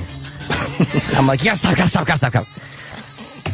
And she's like, just relax, you're tensing up. I'm like, of course I am. Trying to fuck me in the butt. You guys are like a sitcom. Yes, we are. You really are. Yes. The old Three's Company spinoff, The Rapers. That is instead of Rapers. So she pushes a little bit in, and it's hurting. So I lay on my back, and I have my shirt on, so my fat stomach does an accordion. And she's kneeling, and she kind of puts her legs under my legs. Oh, okay, that move. And gets a little bit in, maybe an inch and a half in, 2 inches max. And I just have to keep stop. I'm gonna shit. You're gonna shit? Oh, you really feel like you're gonna shit. Why is that? And it's just a feeling you get. Like, you know, you go to the doctor and the finger goes all the way in. That's what you feel like. So, all right with the music. We got it. Turn it off. Fucking Christ. What is it, a fucking Zoo Cruise show? What? Fucking music bed? We got it. They really want us to have more production elements on our show, I Jimmy. don't mind it one time. I'm not yelling at Travis. I don't mind it one time through. But then it starts up again. It's like, all right. That's what happened to Marcellus Wallace. You want some nice music? I don't want any music. I don't talk over a music bed. We're not a top 40 station. We got to pump up the story with a little music. I don't need the story pumped up. I was really fucked in the ass with a purple dick. Do you have purple people eater? All right. So now, listen. Was she lubed up? Oh, you bet. A lot of lube. Yeah, am I a fucking masochist? Yes. And she's getting annoyed at me. She's like, just relax. And I'm like, I'm trying to relax. And then a little bit would go in. I have to shit. Think how many times you pushed your cock into a girl's ass. Yes. And just like, they just take it. They don't even think what it's doing to her. Well, I had to jump up at one point and run to the... I'm like, yeah, stop. And then she stopped. I ran into the bathroom because I had farts. Oh, my God. What a mess. And she's like, seen this one. And I'm like, stop. And she's like, it's okay. She didn't want to stop. I'm like, she's like, nothing's going to come out. And I'm like, yes, it is. So I ran into the bathroom and I made farts. And I sat on the toilet. And I fucking pushed out like... But nothing came out. Right. So she and I were both right. Like, there was something building in there. She should have driven it home like that horse did on that guy. It fucking... Oh, my God. If she would have just went wham and shoved it up your ass. No, but I thought of that. I'm like... I actually had the weird thought in my head. I'm like, what if I was going to prison in 2 weeks and, like, she was just kind of loosening me up? Jesus. Training you so you could take like, how would I survive that life? Like, and I wasn't saying it to be sexy. I was like, the agony that I would feel. And you know the first one would not be a thin little... Purple one, no. Where a lot of lube is used and she's being gentle. It would be a spit-on, giant, fat cock. And he would not be very nice to you. Dude, that fucking pain. And so she goes, get on your hands and knees. We tried it again. She goes, maybe on your hands and knees. She goes, it will be better. On the stomach is crazy, on your back. So I got on my hands and knees, and you do feel silly. And she's behind me. Of course you do. And she got like 2 inches in. Yeah. And I started kind of pushing back on it, and she really liked that. Oh. A little bit. But I couldn't get any more in. I was just kind of pulling up and pushing back on it. Oh. And it just fucking, I don't think was she giving a little push? A little bit, but she was letting me do the work, but she really liked that. Was she grabbing your hips? I don't remember. She might have been smacking me a little bit. I don't remember. I think she was just kind of, hanging back and letting things happen. Your honesty is amazing. I don't care. What the fuck do I care? It was my chick. It wasn't with a guy. Nothing but respect. I'm just saying. But it was honestly, dude, I want to enjoy that so much because I have no homophobia about it. I don't give a fuck. I don't care. It's my girl. I don't want a guy to fuck me. It's one more dirty thing to do with a girl. I'm a pervert. I want to enjoy that so much, but it's just like the physical pain of it I can't do. Why don't you shave it down to a usable size? Dude, it's just my ass. Honestly, it's not. I can't enjoy that. Tight as a drum, right, Jimmy? Dude, I'm gonna tell you something. You're the kid. I can't literally take more than a finger. It makes me have to shit, and I knew farts had to come out, and I fucking raced into the bathroom. Well, they're saying it wasn't farts coming out. It was your dignity. Dignity. No. Kyle S. Just have it cast out of an Asian gentleman. Perhaps you'll be able to take the whole thing. Yeah, harder. Right to the balls. Yeah, give me the fucking Jet Li model. Homeless Jim from Boston writes, has Jimmy ever tried the Blackzilla dildo? It's called the hammer. Dude, I fucking, the thing is, it just hurts I have to shit. I feel like, because I had shit before the gig. I had fucking dropped a nice deuce. I always do in the dressing room. This was before people saw you on stage? No, this was after. So before the show, I dropped a couple of good deuces in the dresser. I always shit before I go on. And, I fucking, showered and stuff when I got home. Just couldn't take it, man. I can't take it. I want to enjoy a strap-on so bad. Too much pain, huh? It's just dirty. It's a dirty thing for your girlfriend to do to you. Oh. Like, I know how to dominate a girl.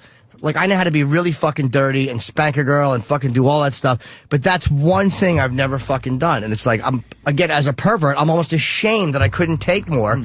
I would love the humiliation. And you got to get like a smaller one, I guess. I don't know if they make them any smaller. My ass is just not built to fucking take that. Ass? It's not built for. Is that it? Well, it's a completely not built to be fucked. Well, Stephen S. from Bayshore, they call Jimmy the tight pucker kid. They really do. They fucking, my ass is really, you'd be proud how little I could take. Why don't you? Why would we be proud? Why don't you try this? My father and mother would be proud how little I could take. Can we replay the Gavin audio after we get all the details out? Why don't you try this, Jimmy? Take the dildo portion, and why don't you try yourself while she's there and go like because then you're under control, right? And see if you could get, and then once it's in, she could hook up and no, link up. You work it for a while, and then you put a Sharpie as to where you could take it to. No, I kept saying, how much is in? Get it back to her. How much is in? She's like, not much. No, I don't know. She's very gentle. It's not like I trust her. Like, she stops when I say stop, so I don't want to work it myself. I'd feel like an asshole. Just with my fucking hand cranking a fucking just enough to get thing it into my ready hiney. So you can then, like I'm being hit by a purple rhino. Fucking don't need that. And you were really depressed you couldn't take more. I felt embarrassed. I let her down. I let her down. I had to fucking. You felt embarrassed. I had to shower because I had fucking. My dick was, you've never seen a sleepier mule than mine. My dick was all shy and curled up and small. It looked like a de-shelled snail. And my dick was just laying there on my ball. It didn't even clear my balls. Really? It was just. But then she hit one spot and somebody woke up. So I could see it's feeling good, but I just couldn't get beyond You want that. some tips, Jimmy? Gotta get to your prostate, I guess. I just thought of that, but it's just going to make me I'm going to fart and shit while she's doing it. It's not going to turn me on. It's not sexy. She's going to be fucking me, and I'm just going to be... I'm just spraying out the sides. I can't... it's going to be like she's fucking noodling. Oh, God. Larry like King. a nozzle that doesn't fit the hose properly. Larry King checking in. Larry! Oh, Larry. Jimmy. Yes, Larry. Do with the grocery. What did she do with the groceries? Yeah. Hey. And then Fat Matt was at your show Saturday night. Fat Matt from Jersey. Hey, Opie. Hey, buddy. Jimmy, it was the first time I saw a comedy show. I got to tell you, man, you gave 110% up there. I couldn't believe 110. it. The energy you give off up there is just unbelievable. Oh, thanks. I was crying when you were telling that story. You told that story on Saturday. What story? The dildo story? Oh, you fuck told yeah. it on stage? No, I told a true story. You know what? Maybe that's what inspired her to fucking do that. You know what? God damn it, I forgot about that. Because it was after the show. That's right. So Yes. you told a different story on stage that probably led to this after the show. I told a true story. Many years ago, this dominatrix I would see in Vegas, she would fuck and she would dominate. Like she would do golden showers. She was really dirty. And it's the story about Nurse Pig, where she tried to fuck me, but I literally got maybe an eighth of an inch in, but she had a massive one. And when I said, she was so fucking sexy about it, and she spit on me, but I took like an eighth of an inch and that was it. Well, yeah, thank you, dude. I forgot I told that story. Eighth of an inch. Dude, I literally. You knew it was an eighth of an inch? It couldn't have been, she just kind of, my asshole yawned and that was the end of it. Old Nurse Pig pushed a little in and I was like, done. It was very painful. Yeah. Sean from North... My dick turned into that painting, The Scream. My asshole, I mean. Sean, yeah, we got it. Sean in North Carolina. Jimmy needs the Bobo special. And then Footer writes, how about we don't encourage Jim to take it in the ass? I don't care. I would love to get into strap-on with my chick because you want some dirty. tips? You want some tips, Yes. Jimmy? All right, let's go to... Yes, we lost the one I wanted, but let's try Julia in Atlanta. Julia. Hi, guys. Happy birthday, Jimmy. Thank you. You're welcome. I just wanted to say I'm very proud of you for taking it up the bum. I didn't, though. I fucking crapped out, so to speak. Well, Well, you know, E for effort. It takes some time because, I mean, I'm a good Catholic girl, so I had anal before I had actual sex, you know? Yeah, of course. Because God accepts that. Of course, all good Catholic girls do that. So ridiculous. But it takes some time and, you know, some practice with your girlfriend and everything. I mean, it took some practice for me, too, when I was doing it. Did it? No, wait a minute. You said you had anal sex before you had vaginal intercourse. So the first time now, here it is. The first time you're going to have some anal, what did you do to keep it from hurting? Well, it has to hurt the first time, I guess. It takes some stretching. And did the guy just decide he was going to jam it on home? No, the guy was very gentle, so it was very nice, I guess. But they actually have special lubricant too that helps numb the asshole a little bit, so that it can stretch. Put some on E-Rock. What do you mean? It seems like he already fucking rolled himself in it. Does nothing around here. See, I wouldn't want that because not even in sight. I wouldn't want that because I don't want to damage my ass. Like, literally, I don't know if it's psychological, because I even told her. it hurts. She and I have real chats after this. I'm like, I've taken giant shits. Like, fucking, you want to hear our fucking pillow talk. It really is repugnant. But it's like giant shits are soft, but it's like, I've taken I've dropped some deuces. Rocks. But it's the direction. You have to push out a rock every once in a while. The direction it's going. The fucking muscles are pushing out. They don't suck shit in. That's right. Well, yeah, the only time your asshole really opens like that is to take a shit. So from your lips to God's ears. That's why. That's why God frowns on that behavior, because the muscles don't work that way.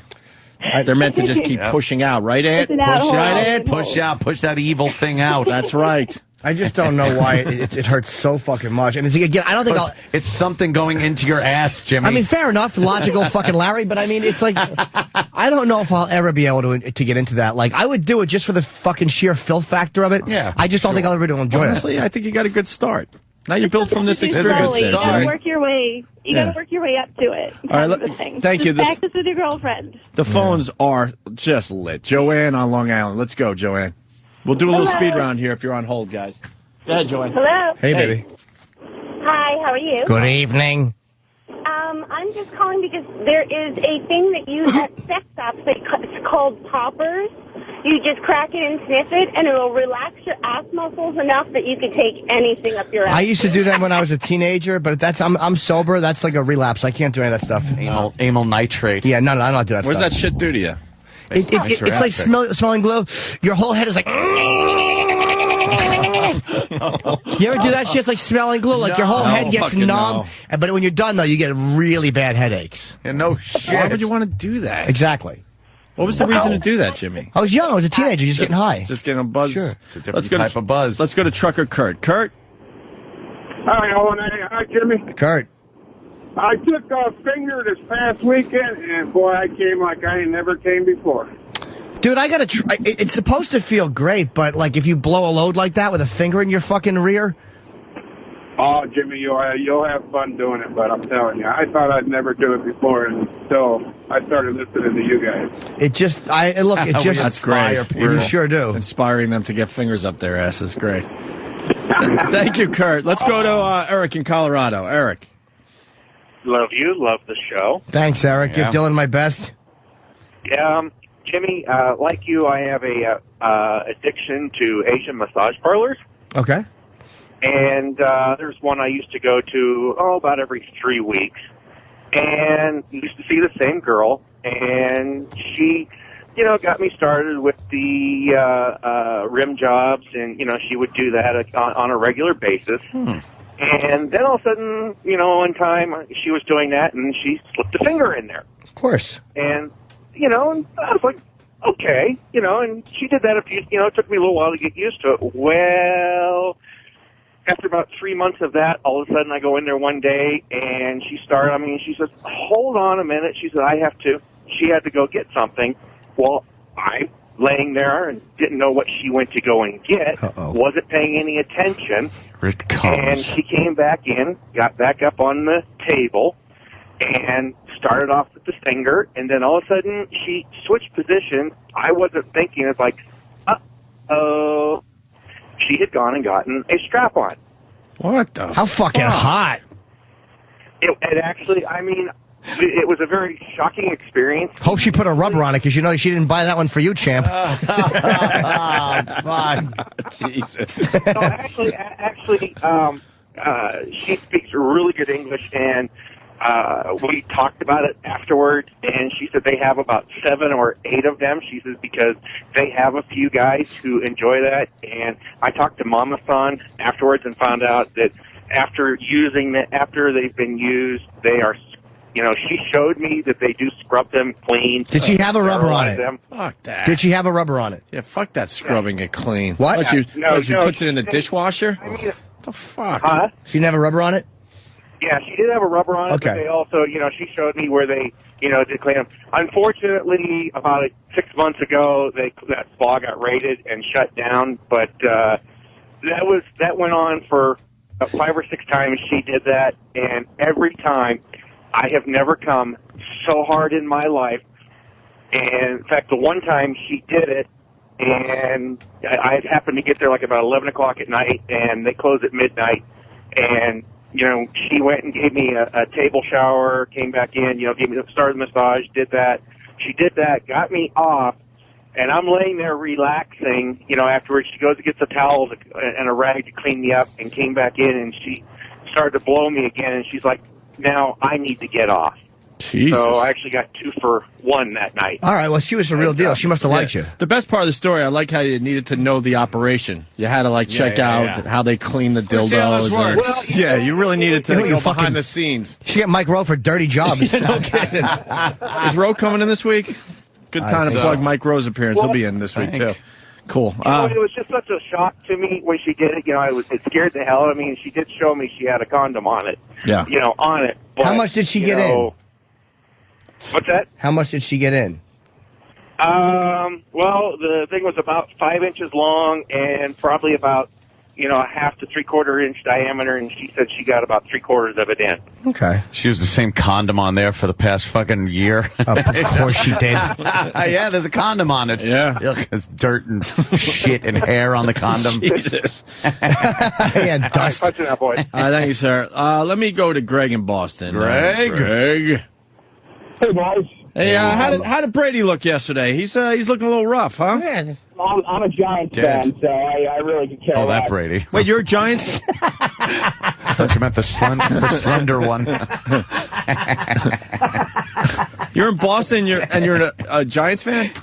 Yeah, I'm actually from New York, but I'm just living. All right, I figured it was a good opportunity to find out what Brady's up to, but go ahead there. So I'm curious what the voicemail from Jim's mom is going to sound like after this. God, no. Hopefully not, Jimmy. Just try to breathe deep. It always helps your father relax. Oh, God, no. Hopefully it's not advice from mom. Hi, Jimmy. It's Mom. I heard you were trying with the strap-on. I hope it goes well, because my boy should feel good, even if it's something that I don't really agree with. She would say something sweet. Yeah. Her sweet boy taking it in the ass with a dildo. It would still be her sweet boy. Well, it's funny you should say that because, we don't have Jimmy's mom on the phone, but we do have Jimmy's dad. Oh. Jimmy's dad. Jimmy. Hi. You fuck. You fuck. Funniest listeners in radio right here. That is the greatest Don't go line. any further. We got the funniest ones. You fuck. We got Mike in Syracuse. He'll help you out. Mike? Hey, Mike. What's going on, guys? How are the Orangemen? Orangemen? Oh, fuck the Orangemen. All right. Jimmy, my girlfriend was big into this way back in the day, and Atta girl. I was into it. Yeah, no, man, I'm not gonna lie, I was into it too because it's sex, anything crazy. But dude, I had to do it myself. You have to sit alone and be without her, and just be okay, do it for her. Fucking lube it up and do it yourself. And then after that, dude, Do it for her. What is it? The inspirational, the fucking Brian song? Do I have to fucking Do one for, all right, go ahead, I'm sorry. Do it for Sal. Yeah. Yeah, but basically you got to do it yourself once or twice. I mean, it's a mindset. It's not so much the pain. I don't think it's a mindset, and you got to be okay with it. And you got to do it yourself once or twice, and that was good. So punch it out, boys. You know what I got to check? I got to check if I got a fucking roid in there. I didn't want to wreck the mood by saying, you know what? Maybe I got a roid you're fucking hitting. Have her get a flashlight and check for roids. Was it a sharp pain in one area or a dull pain? It was like in one area, but it could, again, I don't know. It could have been like a tear from a rough shit. Sometimes I sit on the toilet for a long time and play QWERTY. That's like a boggle game on my fucking iPhone. I like to play QWERTY when I shit. I play shuffleboard or bowling. Yeah, I love the iPhone has been the greatest innovation for shitting entertainment. My asshole looks like the inside of a cave. Always fucking. I forgot how boring it is to take a shit without technology. It's terrible. Like, I ran into the bathroom last week and I forgot my phone, I forgot my laptop, and I'm just sitting there trying to shit, and I was bored out of my mind. And it sucked when I'll run in and forget my iPhone and be sitting there. You're going, I got nothing. You almost want to just waddle out and get something. Dude, I don't have time to play games in there. What? Quick. No. There's it's a whole ritual. Unless you got a rock. Well, what if you got to work out a rock? If there's a problem, or if you need fucking cool down time. Cool down time, because sometimes your ass is like, the ass it needs paper right now. It's going to be a flash up. Less spicy food takes care of the cool down problem. I understand, but sometimes you got to sit there and just let it all air out for a while. And then during that time, you play a game. Let the hole go back to normal. Right. Because you're convinced there's still pink sock back in. You're convinced there's still something coming out. And you're like, wait a minute, no, the hole's just breathing right now. Have you ever waited so long it like dries up? And you kind of have to like re-moisten the area to clean up. Oh my God! What do you mean? Well, you use the moist wipes.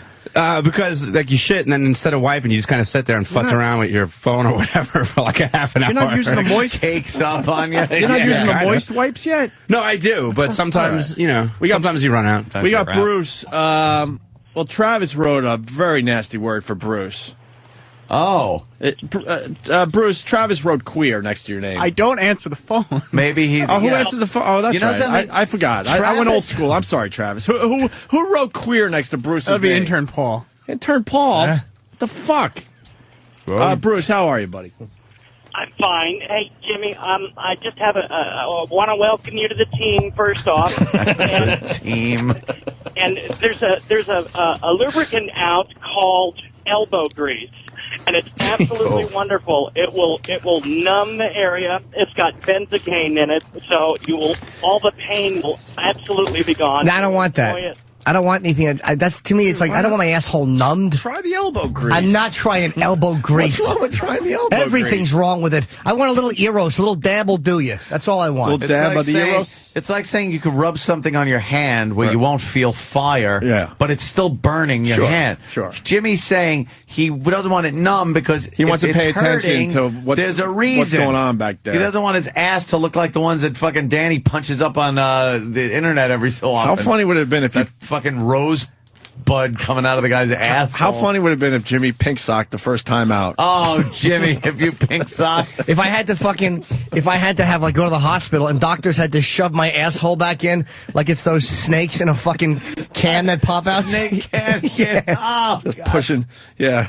pushing toothpaste back into the tube. Yeah, there's fucking one doctor's holding my asshole open, and the other one's fucking. It's like packing a suitcase. He's shoving my asshole back in and sitting on my ass cheeks. Oh God, look at that! Could you talk about that on Leno, please? I'd love to talk about pink socking. The whole thing of pink socking. Oh, God. Jimmy needs garlic for lubrication. We don't have time for you right now, Larry. This is a very good question. Greg on Long Island. Greg? Yeah, how you doing? Hey, Jimmy, when you were doing that with the dildo, were you screaming out Mel's name? Oh, Mel. Mel. Was that two inside? Oh, God, that is not wow. real. Let me see. Thank you, sir. What is They're happening distracted. there? They didn't even hear your call. I'm sorry. What is happening there? It's a guy pink socking into a jar. That's the same guy that takes those giant dildos. I recognize his calves. Jar. You recognize his calves?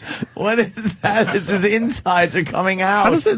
How does he have time to like keep his ass in shape? Would you drink that liquid? How does he have time to figure out he could do this? He's delivering a baby. Fuck. That's horrid. That is crazy. What? You could just see Jimmy, anything. everyone's saying you just got to work yourself for a while. We got Sean in Jersey. Sean. No. I like that sometimes you actually Jimmy. punch pictures up of pink socks. Yeah. Yes, sir. Sean. You just got to take it in the ass. I'm telling you, man, it's the greatest experience in your life. Just do it yourself a little bit, lube it up, stick it up there, loosen it up, and then let your girlfriend do it. It'll be the best thing you ever did. You'll never come that hard again. Part of the fun is being called a bitch while you're doing it. That's part of the fun of it, is the girl being there. It's not necessarily the asshole sensation as much as the dirtiness of the girl doing it. Do you guys just go out to dinner afterwards? Like nothing happened? Let's fucking sit there and watch TV. I don't care. Yeah. She straps on some bratwurst and Jimmy eats it. You're a liverwurst. I'm trying to cut down here. Doug in Virginia. Doug.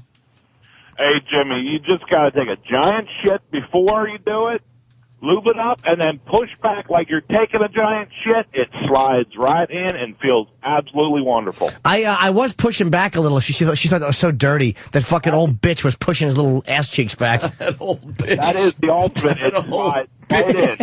Little bitch pushing his little bitch cheeks back. You want more, don't you? I don't know. If we're going to have people call in and give Jimmy advice on how to take it in the ass, I don't know. Can we get a few females? A few females would be nice. Yeah, but you know what? Women. Your mom's checking in. You want to say hi to her? Yeah, but tell mom the whole. I think women are more likely to be able to take it because Dude, they can we take got it the in the guy's pussy. point of view. Trust me. So let's get the women's point of view a little bit too. All right, mom. Let's go to Jimmy's mom. Jimmy's mom. Morning, Jimmy. You sound a little under the weather, mom. Hi. Well, I've been sucking dick this morning, dear. Oh, that's Jimmy's mom. No, that's mom. Go ahead. Oh, now it's confirmed. Yeah, that's mom. Go ahead, mom. Dr. Phil says every time you give up something, you should replace it with something. I just have one question, dear. Sure. What the fuck did you give up? It's a good question, mom. We all had higher hopes for the end of that call, mom. Boy, did we. Let's go to the Poconos. Shelley. Hey, I never liked you, Shelley. Sorry, that's Glengarry Glen Ross. Go ahead, Shelley. That's okay. I know that you don't take alcohol or anything, so I don't know if you're allowed to take, like, Ambien. No, I won't fuck with that. Jesus, I don't want to go into a coma. Well, I just want to take it in the shitter like a good fruit. Wake up gang raped. Yeah, exactly. Her and all of her friends and her fucking uncles. It's too involved. It's too involved, this ass fucking thing. Yeah. Ambien now. Yeah, miss. I don't need to start. I don't even want to go see a doctor first for a prescription. I just want my girlfriend to straddle me, fuck me, call me a bitch, and perhaps spit on me. You just want her to give you a little tee-hee, that's all. Who doesn't want that? Just a little tee-hee. Who doesn't want to wear their Elvis shirt with their legs back because you're embarrassed about your fat stomach and tits and fucking take a strap on in the fucking poop chute before you go out and fucking have some microwavable popcorn? Who doesn't want that? That's a hell of a Saturday night, Jimmy. Shelley, so what do you got for Jimmy? The Ambien and what else? That's it, because it just relaxes you so much, but you don't fall asleep, like if you stay awake on it, and then it doesn't hurt as much. I mean, you still feel it. As a matter of fact, it heightens the sensation. No, I'll just fucking do it the old-fashioned way. All right. Okay. I gotta have a doctor check, make sure I don't have a fucking roid in there, though. Yeah. Oh, the pink socking? That is so fucking No, just gross. the fact that it's called Oops, My Asshole Fell Out Out. is the name of the video we're kind of checking out as we take your phone calls. Hey, here's Footer. He's a regular to the Opie and Anthony show. Footer? Goody. We get it. Yeah. Hey, guys, check it out. When I tuned on the radio, I see on the pad there Jimmy's Weekend. So I'm like, oh, nice. Maybe went to a ball game. Now I'm finding out Jimmy got fucked in the ass. And the best thing about this is all of our callers are calling in going, giving you advice on how to take it in the ass. Of course they are. Yeah, Jim, my advice is just don't take it in the ass, Jim. No, sir, you know what, sir? You and your repressive regime. No, dude, it's like I want to try it. I mean, I want to enjoy it because it's just one more fucking dirty thing to do. It's like I'm really good at being dominant. I've done most things you can do, so it's like a fun, different thing to do. It's filthy. Something new and dirty. Why not? For Jimmy to partake in. Let's go to Emily in Pennsylvania. Emily? Hey, you guys. Long-time listener, first-time caller. Welcome aboard, Em. Wah, wah. I actually wanted to call when you were talking about your experience, Jimmy. I actually, when you were finished, I called my husband. I was like, oh, my gosh, Jimmy had the exact same experience we had. My husband tried to put it in my ass, and he got like 1 or 2 inches in, and I was like, stop, I got to shit. Yeah. It's like, go ahead, shit. Yeah. I wasn't going to shit on his dick, but I was like, I said to my husband, I was like, it doesn't seem like you guys get it. And so when I heard Jimmy talk about his story, I was like, oh, this is just kind of justification for everything. So all right. It hurts. Thank you. See, for me, the thing was, if I got my fucking, we're watching a woman pink sock while a guy slaps it with it. It's just terrible. Our asshole came out. Oh, my God. Who enjoys that? That's just disgusting. Like, it's funny to look at, but it's not hot. Then he's smacking Then he her, smacks it? her pink And coming on sock. it. It looks like a pink shit. Disgusted. Where you going, Dan? By watching It's a puke, probably. Where's he Gotta going? shut the curtains. Oh, yeah. We're in a bunch of erections around I here. am disgusted. Let's go to watching that. Let's go to Heather Heights. We all love Heather Height. Heather, how are you? Hey, guys. Hey. Hi, what's happening? What's up, Hey, Heather? Jimmy. Hey. I use a strap-on on my fiance like regularly. It's like part of our normal routine. Oh, cool. The guy we all know and have seen. All right, cool. Yeah, I know. He probably doesn't want you admitting this on the radio today, but what the hell? No. We talk about it on our show, too. So Oh, okay, cool. It's all good. But, yeah, you're definitely right. You should not use a lubricant that numbs you. That's a bad idea. I wonder if I have a roid in there. I want to do a roid check. Heather, I got to stop you for a second. I think I have officially seen the sickest porn video ever. I can't look at that. I can't just let that pass by without acknowledging I think I've now seen the sickest porn video ever. I can't look at it. He's fucking this girl. She pink socks like we've been talking about. He came in there already, right? Yeah, and then he knocks the cum out of the pink sock with his dick. He's banging it, and it's hanging out. And then he goes to have sex with her, and it sucks back in like some like one of those vacuum tubes at the bank. Unbelievable. So Heather, he enjoys this. Very much. Does he? How much does the old fella take? He takes it all the way. He's a man. There you go. How big's your strap on?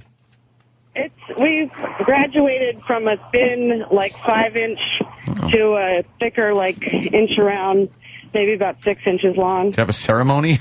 They took the other one had like a little cap on it while his parents stood there and frowned. Boo!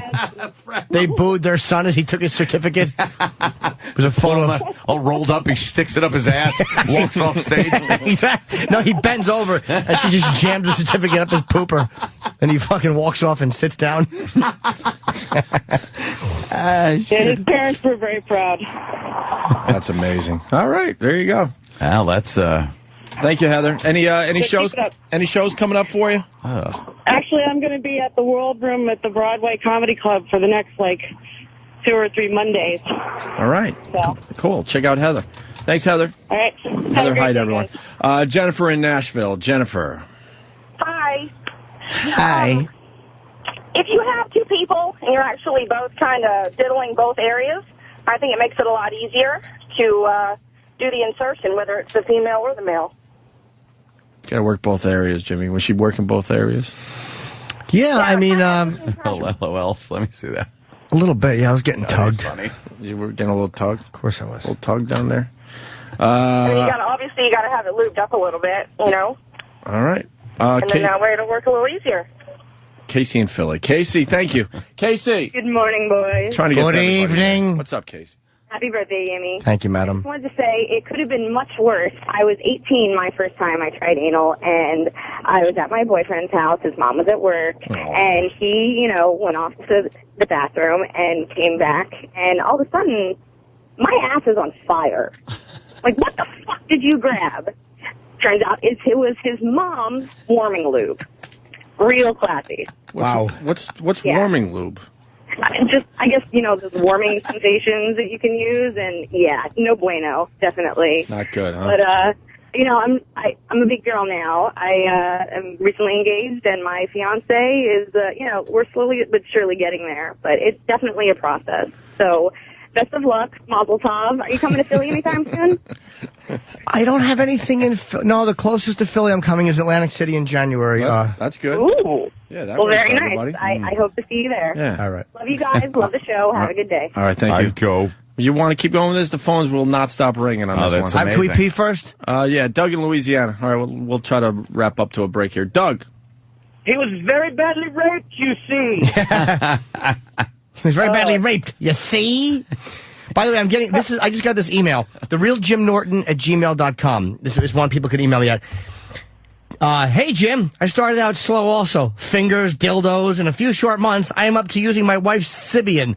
A lot of lube and you won't shit. It just feels like it. Keep up the good work. Thank you, sir. Keep up the good work. Thank you, sir, for your inspiring email. Yes. Fight the good fight. Yeah, Doug.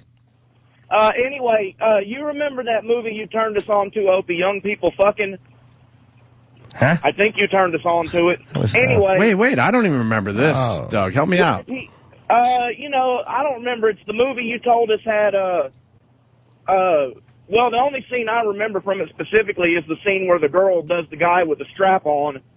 I'm drawing a blank. I was pretty sure. No, it's the sex movie you turned us on to. Okay. Anyway, All right. It might have been. I'm pretty sure you turned us on to it. But anyway, well, so my wife got the idea. Let's kind of try that, and we got beads and we got a few other little things.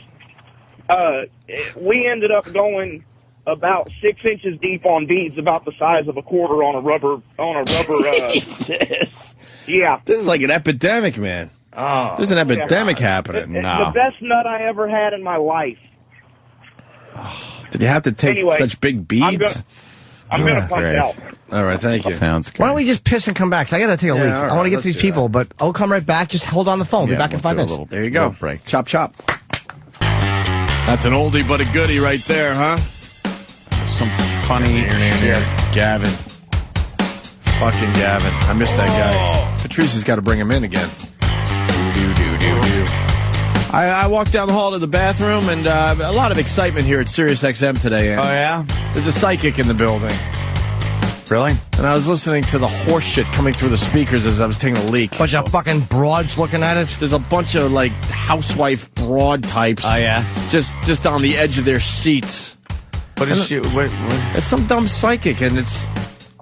look, she could be good at faking it, because they're all frauds. Yeah. But why do they have to talk so vague from the Beyond?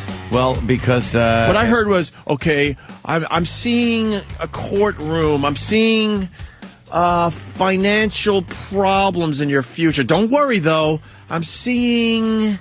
Why so vague? Tell me specifically. Yeah, tell me the day. Give me figures like an adding machine. Give me... Yeah, what's that about? A receipt.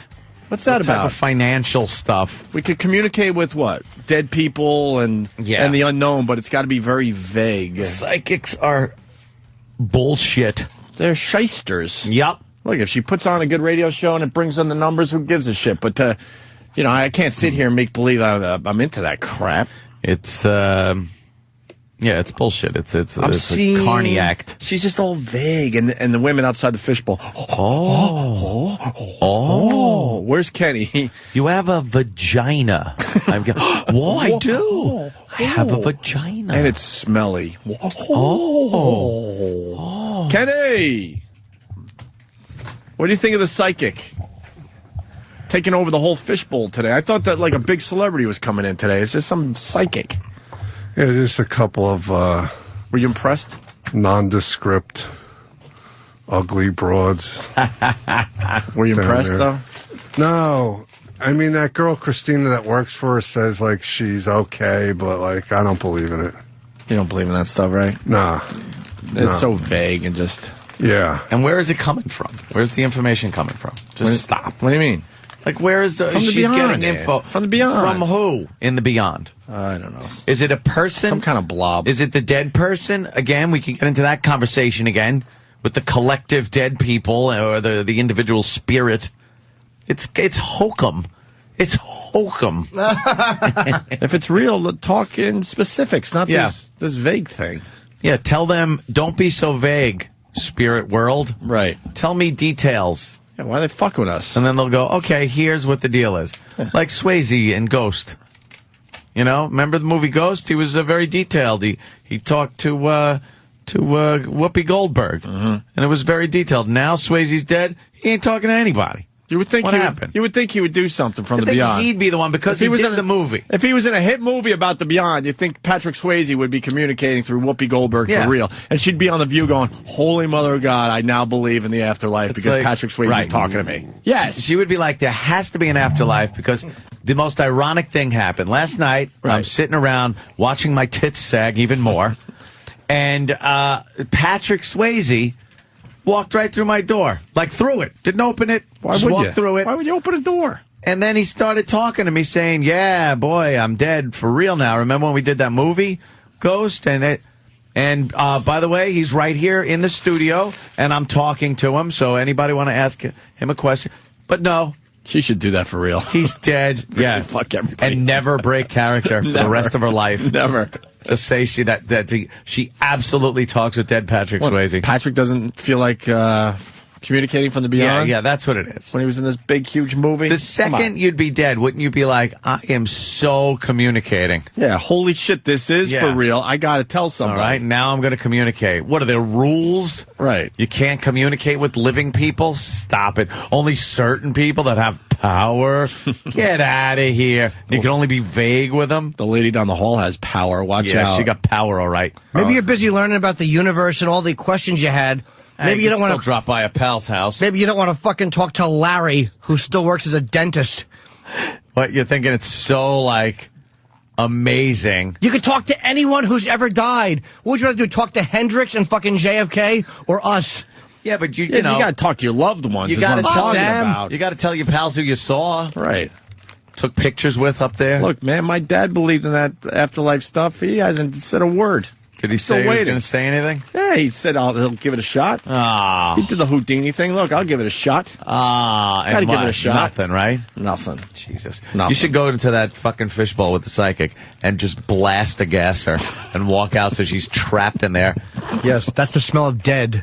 Yeah, I'm getting this fragrance of death. Yeah, my dead relative is communicating to me. That's Jimmy's Smell. asshole. Yeah. I'm getting a fragrance and a message that says I can't take a dildo. Now, there's a lot of people that listen to us and they believe in this stuff. One guy, though, he goes, look, I believe in psychics. This is K9 Craig in Scranton. We just don't hear the real ones on the radio or on TV. Oh, shut up. I like the psychic that's in some shithole of a storefront on Main Street in some shithole town that you happen to be driving through. Yeah, they're real? That person's real, really? You got this power and you're living in a shithole? Right. I know of one real psychic who actually does what she says she was going to do. Oh? Who? Her name is Silly. Silly? What's her name? Oh, no. Marmalade Sally.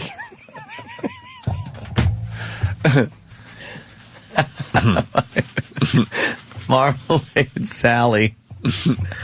I'm tired. And why is she good? She just knows things. Does she wear a hat? She does. It has flowers. Please describe her hat for us, Jimmy. It's like a big brim hat and has flowers all around it. And it's orangish, as in a marmalade. She always has a hat on, a flowered hat. Marmalade Sally. Dr. Steve just wrote, is that the psychic that just advertised on your show? We got an advertiser on the channel? Oh, here we Some go. psychic broad. Yeah, we'll be in trouble. Will we? I don't know. Every morning I say hi to the river. To the river. I've made some dear friends. It's wonderful. You sit down to breakfast with people. Talk about who died last night. Exactly. I say good morning to the river and good night. Oh, jump in it. Enough about the river. Exactly. The Cares. Hudson. Yeah, really. It's not that nice of a river. It's enough. One time I had lost some money. And Marmalade Sally helped you out? Yes. Yeah. She'd stolen it. So she knew where it was. Oh. She was like, it's in my purse. Like, thanks, MS. Marmalade Sally. She's very good. Yeah, I guess so. She is. Psychics. Stop Not it. a fan of it. It's a scam. Not a fan. It's a scam. It's a trick. It's a magician. It's a Ponzi It's a type of magician. Of course Don't it is. buy it. Crystal ball. Ooh, I'm seeing. Let me see what I'm seeing. That Ouija board shit is fucked up, though, huh? No.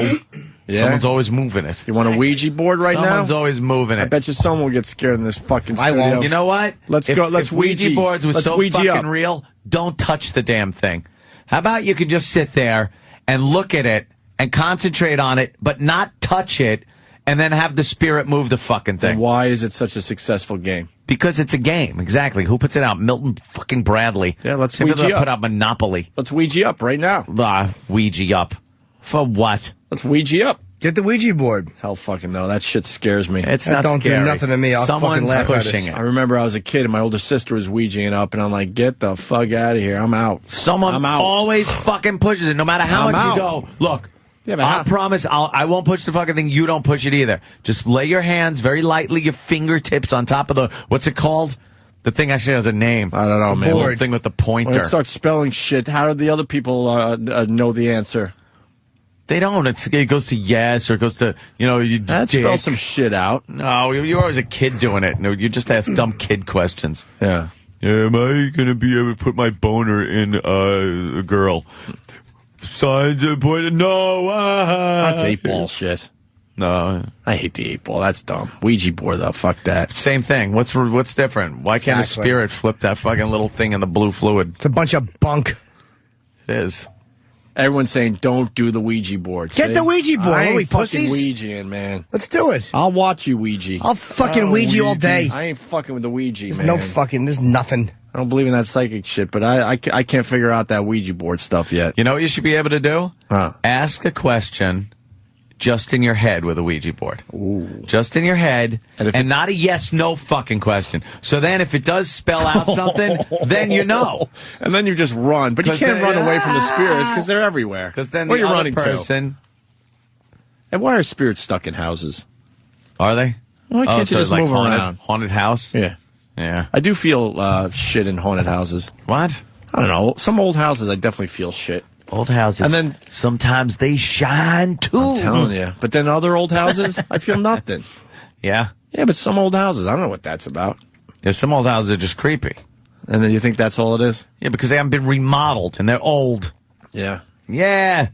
You get those big door locks with the fucking keyhole you can look through. Wonderful.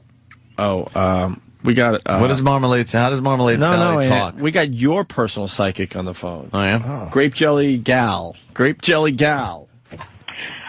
Sim salabim, gentlemen. Sim Salabim. Actually, I am Grape Jelly Gal. Grape Jelly Gal is around. He tries to take over my business. I have a prediction of you. Your Anthony, prediction is your phone sucks. What? I see money. I see. Your phone sucks. This call has been a monumental failure. She should have seen it coming. Hey, Penn and Teller, thank you, Rocky. Penn and Teller have a good bullshit segment about Ouija boards. Do you see that, Dan? You watch bullshit do they? now? I do, but I didn't see that. All right, I'm one. going to check that one out when I get home. About the Ouija board. I got to figure out what that shit is all about. Ouija. Marmalade Sally has a mysterious voice from the beyond. Yeah? Could we get her, maybe? Should we turn the lights down? Is it like, is it ghostly? You have to turn the mysterious? TVs off and turn the lights down, and Marmalade Sally will make an appearance possibly. All right, and the curtains, maybe? Close the curtains. Oh, I thought it was going to be more of a Do we get to- Marmalade Sally. Do we get to hold hands, Jimmy? I'd rather not hold hands. I mean, I was just saying. I was gonna pull my I don't cock want out to and either. say That's it was my ridiculous. Oh, yes, let's hold hands. Yeah, Marmalade Sally speaks only from the beyond. Marmalade Sally All right, we're getting knows how to go to the beyond. We're getting the studio ready for She has a Marmalade Sally. giant hat that will actually keep rain off every part of her body with flowers Really? around it. With flowers? Lots of flowers. Yes. All right, we're It's wow. orangish in tint. These are off. It's scary in Yeah, here. we're preparing the studio. What the fuck was that? A bird from the spirit world. Mm-hmm. From the spirit world. All right, now the Now lights. the Now we're lights. dimming the lights. How dark will it get? Well, we still got our monitors here. That's okay. The monitors are okay. Marmalade Sally is used to big distractions. fluorescent- Oh, wow. All right, then we don't need them off. That's good. It's I nice and can't dim. see you anymore, Jimmy. I like doing radio I kind of like want this. to do a show like this. I would love to. I would love to. Be asleep. Yeah, we should do a show. We should do a show. in Really the pitch freak out blackness. everybody at This Sirius is XM. scary. All right. Do we do anything, Jimmy? Yes. Who would you like to talk to? Marmalade Sally, you have to get her going. Okay, Marmalade Sally. Can we talk, since we were just talking about him? Well, no, let's talk to Michael Jackson, who, by the way, sold out the tickets to his movie. Yeah. They cannot fucking make money off of this dead guy quick enough. Okay. All right, Marmalade Sally, can you please get in touch with the king of pop, Michael Jackson?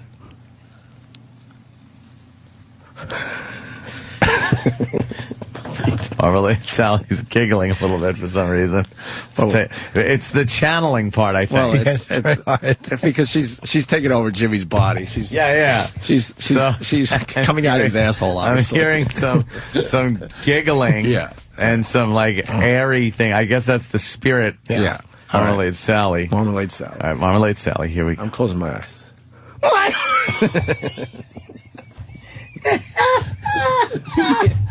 You made us set up the studio. Michael Jackson is right beside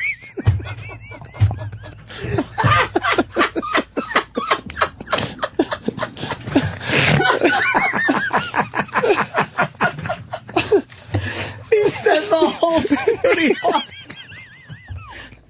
But that, she works for me. And who are you, sir? Ted Spiritual World Emporium. I'll talk to any loved one you need. I am Marmalade Sally. It's a character I do. I put socks in my shirt like bosoms. Ted, would you like to talk to maybe our listeners? I certainly would, Gregory. And maybe give them a little insight. I certainly would. On what their future I'll help anybody. All right, if you want to call and talk to Ted the... I'm Marmalade Sally. All right. I'll channel ye loved ones. I put socks to make them look like bosoms. I said that twice. Yes. In a brassiere. Yes. Marmalade Sally. Yes, sometimes I get a tent in my house lady dress when I'm dressed as Marmalade Sally. Well, Ted, Marmalade, we're on a delay, so maybe we could start with, the future for E-Rock, who works for the Opie and Anthony show. Oh. I see great things for E-Rock. Wow. Yes, I see large numbers of money. Oh, wait, that's on a scale. There's a lot of numbers on a scale. I'm sorry, young Eric. You're just going to keep getting fatter until you die. Oh, shit. One day you're just going to grab your fat chest and fall face first into the dirt. Oh, fuck. And your little stupid This Boy's Life hairdo is going to have bugs on it. Well, I see from the beyond. Marmalade Sally. Marmalade Sally. Kyle S. wants to know if Michael Jackson's in heaven. Michael Jackson certainly is in heaven. He has some youngster suckling his penis right now. That's heaven, brother, as far as he's concerned. That's how you channel. From the beyond. Let's go to Russ in Pittsburgh. Russ. Oh. Hello, Marmalade Sally. Hello, young Russell. I'm 23 years old. Yes, I know you are. Oh, man. What do I have to look forward to in the next coming months? Hopefully a better phone call. Boo! Don't ask stupid questions about the future. I'm here to talk to loved ones. Yes, dearly departed. Yes. Okay, let's, what about Patrick Swayze? Oh, poor Patrick Swayze. He's in heaven making more music. Oh, is he? Yes. But he only sang that one song in Dirty Dancing. That's one of my favorite songs. I have that in my iPod twice. Once him and once in a cover I heard a girl do. She's like the wind, is she? So will you be shortly. Apparently he was cremated. He's like the wind now. Blowing all over the place. Steve from Bayshore wants to know if Marmalade Sally can get in touch with Farrah Fawcett and her cancerous asshole. Oh, I don't like that type of language, Stephen. You know that. But right now, she's sleeping on her tummy. The dirt nap on her tummy. She certainly is. A lifelong satin pillow dirt nap, tummy first. Maybe she's on her back, but there's a satin pillow under her head and one under her hiney hole. Oh, you say her little tush is sore? Her tushy's really sore. This is not what I'm supposed to be doing. I'm supposed to be helping people, not mocking dead celebrities. Let's go to Tom in Chicago. Tom. Marmalade Sally, can you... Thank you, Tom from Chi-Town. How are you? Very wow, good, how did you know he was from Chicago? I saw it in a vision. Oh. I had a vision of Thomas. Very nice. Hey, question. What are Ted Kennedy and George Harrison thinking right now? Oh, right now they're trading hats. Punch it out. Yes. They're trading water-resistant hats. Marmalade Sally, who's on the phone now? Oh, please. I know that old trick, Gregory. Oh, who's on the phone? It's Chip from Texarkana. Oh, he just hung up. Hello, Chip. What's Chip? Chip from Texarkana. Hi, Chip. Is that me? Yes, it is you. Yes. Welcome aboard, Chip. Just go with the fucking bit. I was wondering if Marmalade Sally had any information on Voss's career. Oh, boy, even Marmalade Sally can't see that one. I'd like real questions. I don't want to just attack my failed comedian friend Richard. All right, let's go to another caller. Who's on the line there, Marmalade Sally? What's that? Who's on the line? That's Laura Bell from Cincinnati. Laura Bell from Cincinnati. Hello? She's very shy. I've told you that. Rich, you're now Laura Bell. Just go with the fucking bit. Okay. Well, please, let's just go with the bit. If you hear us talking to you on your phone, we're talking to you. See, because Marmalade Sally already knows your name. I see. Come on, Richard. I was just joshing around. I want to know what happened to the dude that fell into the chocolate vat. What happened? Was he pushed, or was he just a Butterfingers? Which Ted loves puns. That's a good one. Ted does. Was he a Butterfinger? That's a good one. Was he pushed? What happened? Oh, I thought you were just telling me a joke. No, he slipped. He was searching his iPod for the new song, and he fell. I wish I had a better improv for that one. Boo. Oh, well, you're seeing ghosts, so. Boo. I sure am. And they're all sleeping to this bit. Who do we got on the line now there, Marmalade Sally? What's that? Who do we got on the line now? Arnold from Schenectady. Arnold from Schenectady. Yes. You're on with... Marmalade Sally, stupid. Sally, Ted. Arnold. Yeah. Yeah, you. Arnold. Arnold. Oh, this is Bill from Connecticut. Oh, hello, Bill. Why can't they go with a bit? Jesus, guys. What the fuck? They can never figure it out. What are you saying, William? Like, there's really an Arnold from Schenectady on the line. Did you leave me any money? What's that? My grandmother, she just died. Did the bitch leave me any money? Oh, I know, the poor dear. She was fucked to death by a large African-American gentleman. She left you $32 in a jar under your bed. It's marked ass plugs.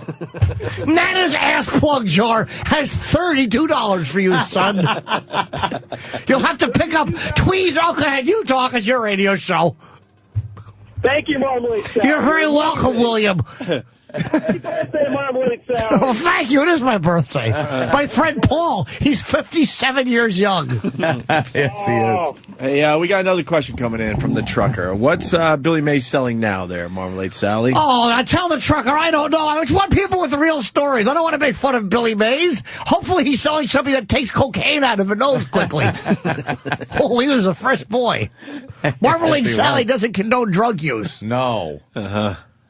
It's not healthy. All right, well, we got another question coming in. Who's on the line there, Marmalade We Sally? all know who it is. Yeah, who is it? Pete. All right. Hi, Pete. Pete, what's up? I have a question for Anthony in this too.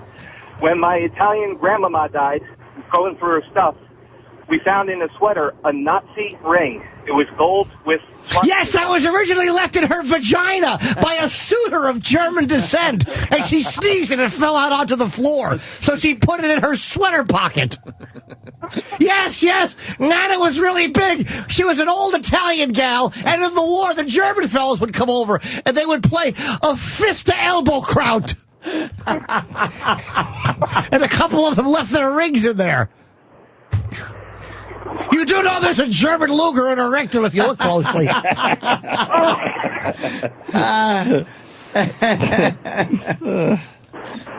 you. You're very welcome. There you go. Wow. Marmalade Sally. Marmalade Sally. You know, I was never one for these psychic radio shows. I like this. But, wow. Marmalade Sally's like right on the money, too. She really is. She's good. Yeah, You can make a lot of money. Yeah. Marmalade Sally. Oh, she has. Oh, she's gone? Yes, she has. She's gone? She's around.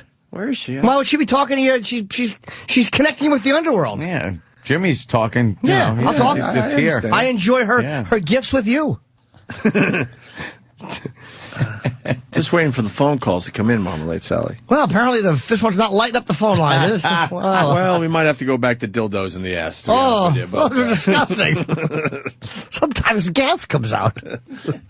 You have to run in and sit up and turtle it. We got Larry King checking in. Embarrassing. As we screen more phone calls, we got Larry King. Larry! Hello, Marmalade Sally. How important is the crystal ball? Yeah, Marmalade Sally. Why do you psychics use that crystal ball? They use that as a visual aid to help the non-believers. I don't use a crystal ball. I have a little leaf with mouse droppings in it. And I match my fingers into it as if I'm playing the piano. What the fuck does that do? It just connects me to the beyond. A dead person has entered. Oh, sorry. Oh, it's Kenneth. It was Kenneth. Come on. He's still among the living. Barely.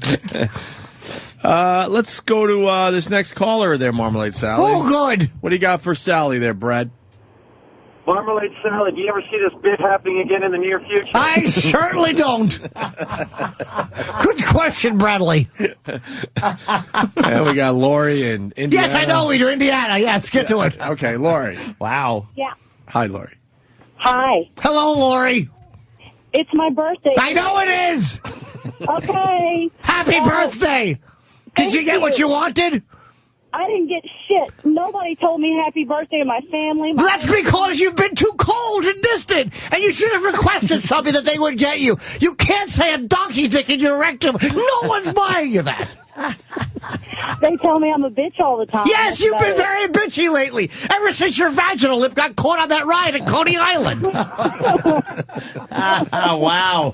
He is really enlightening Yes, you. she went to the cyclone, and her vaginal lip got caught, and it held the whole car up. Everybody yelled at her. I live in Indiana. What's that? I live in Indiana. Yes, I know you do. It was when you took the vacation to have your hysterectomy as a surprise to all your friends. Do you remember you were going to have that hysterectomy and then store all your winter coats in there? Okay, that's it. She punched out Marmalade Sally. They don't want to hear the truth from the beyond, I guess. Yes, huh? the truth is very unpleasant, Gregory. Sure. Let's cover that up, I bet, for so long. Yes, she sure was. She was going to say that she found extra closet space. Let's say hi to Psycho Bob. Psycho Bob. Hello, Robert. Good morning, boys. You know what, dude? Sometimes you go into dancing and smoke, boom. Shut up. Good morning, Sally. I'll tell you what I see in his future. Broken floorboards if he doesn't get back on the straight and narrow. Stop eating pizza as an appetizer, you fucking chubby idiot. Maybe I wasn't supposed to say that. Yes. Can we get Robert Kelly on the phone? He actually rolls up pizza with peanut butter and chocolate inside of it and eats it like a cannoli. Dude, you stand out in nature and smoke. You're defeating the purpose, you idiot. Thank you, Sally. You're filthy Winstons. Could I talk to John Benet Ramsey? And are there any beauty pageants in heaven? There are no beauty pageants in heaven, sir. We're not judged by beauty up there. We're judged only by our spiritual wholeness. Wow, that's pretty profound. Yes, it is. Like that. Certainly Thank you, is. Sally. Wholeness, so H-O-L-E. I didn't spell it with the W. Boo. Boo. All right. All right. Well, I think this one has run its course. Well, we don't want to burn out Marmalade Sally. Absolutely. How could we on our first stellar appearance? She really fucking lit the room on fire, didn't she? Someone's suggesting Marmalade Sally's throat is really going to hurt. You after bet this it is. Marmalade Sally's going to be one sore Jane. Can we turn the lights back on? It's kind of creepy in here. Very sexy feeling, isn't it? It is. We do radio. We didn't have to turn the lights off. Yes, we did. It's real. It gave a nice atmosphere. Yes, ambience. Dude, I just Marmalade Sally. It's too much of a visual, but with the lights out, you see shadows walk by, and I knew exactly who they were. Yes. Oh, outside the studio. You see Lumbering Kenny. Yes, saw Lumbering Kenny's profile. The Kenny or one of those cloned Brontosaurus from Jurassic Park. All right. Oh, Covino and Rich. Back on. Yeah, all right. Nice. This is a quick listen. Covino and Rich. I guess Covino does what, the morning mashup, and then he has to do another radio show here. More Sirius guys XM? show. Yeah, Covino and Rich are a pretty good show. All right, so Maxim Channel, right? I've heard of those guys. They're good. Sure. They are good. They were talking about us on Friday, I think. Story about the Get Along Gang. Each one so special in their own way. Dickie Davis is the leader. They're such a good bunch. It's the Get Along Gang, the Get Along Gang. The Get Along Gang, also known as the morning mashup on Sirius Hits 1. This could be your Hits 1 theme song, because you know what the tag is? Get up with the Get Along Gang. Get up with the Get Along Gang. You know what Opie and Anthony do now? I thought, were you mocking what they do, or no? Apparently, every day around the same time, the morning mashup, we all go to get water and coffee in the kitchen, and we pass their studio, right? And, you know, they're always looking at Nicole because they're perverts, you know? Yeah. And all four of us always walk. And now every day when we pass, they stop whatever they're doing, and they play, like, the Turtles, So Happy Together, and they do, like, a 10-second, like, there they are, the morning mashup. So happy you guys together. are so cheesy. It's cute. It really is. On and off the air. Yeah, I love all of you individually. Together, I want to punch you all in the head. Ow. Yeah. There you go. So Obama. Who thought of bringing that to the table? I mean, it's nice and all. It's not, but, you know. One guess. It's just. One guess. I want to, you know something. One guess. That's very nice. They mentioned the show. They did that. And to. Well, the curtain's still drawn, so it'll be a surprise when this person walks in the studio. Oh, will it? Is it going to look like fucking Jupiter walking into the room? The person. I don't want to say who it is, but picture a lump of shit with a hat. The person that brought in the Covino and Rich audio. Yeah. I would imagine he's lumbering down the hall right now. It has to be the Rock of E. The Rock of E. Give yourself a meal. Now, he's got to be called out on this. Here Look, he is. I got. Hello, E-Rock. Hi, E-Rock. He's just trying to produce Why for don't the you show. go to the microphone there and now, what made you think that was a good bit of audio for our show? I didn't think it was good. I just thought it was audio to bring in. Wait. So you bring in Isolate audio that yeah, that definitely. Please, I want that on my sound machine. So it doesn't matter if it's good or bad. It's audio. Yeah, it was another show mentioning us, so I brought it in. Yeah, but it wasn't really a real grabber kind of entertaining mention of the show. I'm sure other shows mention us. It's kind of like a, hey, and what they do is they play the song, and then the guy kind of went like, oh, yeah. And then it laid there. It just fucking laid there.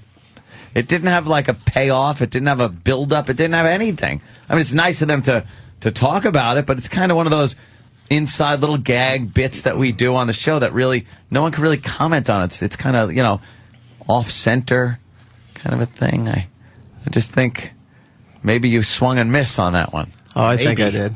You think you did? Yeah. Oh, okay. All right. I love you. See, Eric gets big radio boners, like when shows start talking about each other and stuff. Like, nothing gets Eric more excited than, like, radio people talking about other radio people. He just pre-perks right up. E-Rock gives me radio updates all weekend long. This person's saying this. The bad data reads, oh, E-Rock. Oh, E-Rock. All right. Well, as long as you know. Yeah. You identify the good from the bad. You brought in some very good stuff And you brought in that. Apparently, if it's if the ears can pick it up, it's appropriate for the show. Yeah, just as long as it's audio. I didn't say it was good. It was audio. That is so good. You gotta give him props for that. For trying to come up with an excuse on the run, and that You was can't it, get mad man. after that statement. No, of course not. All right, you rock. As long as it's audio.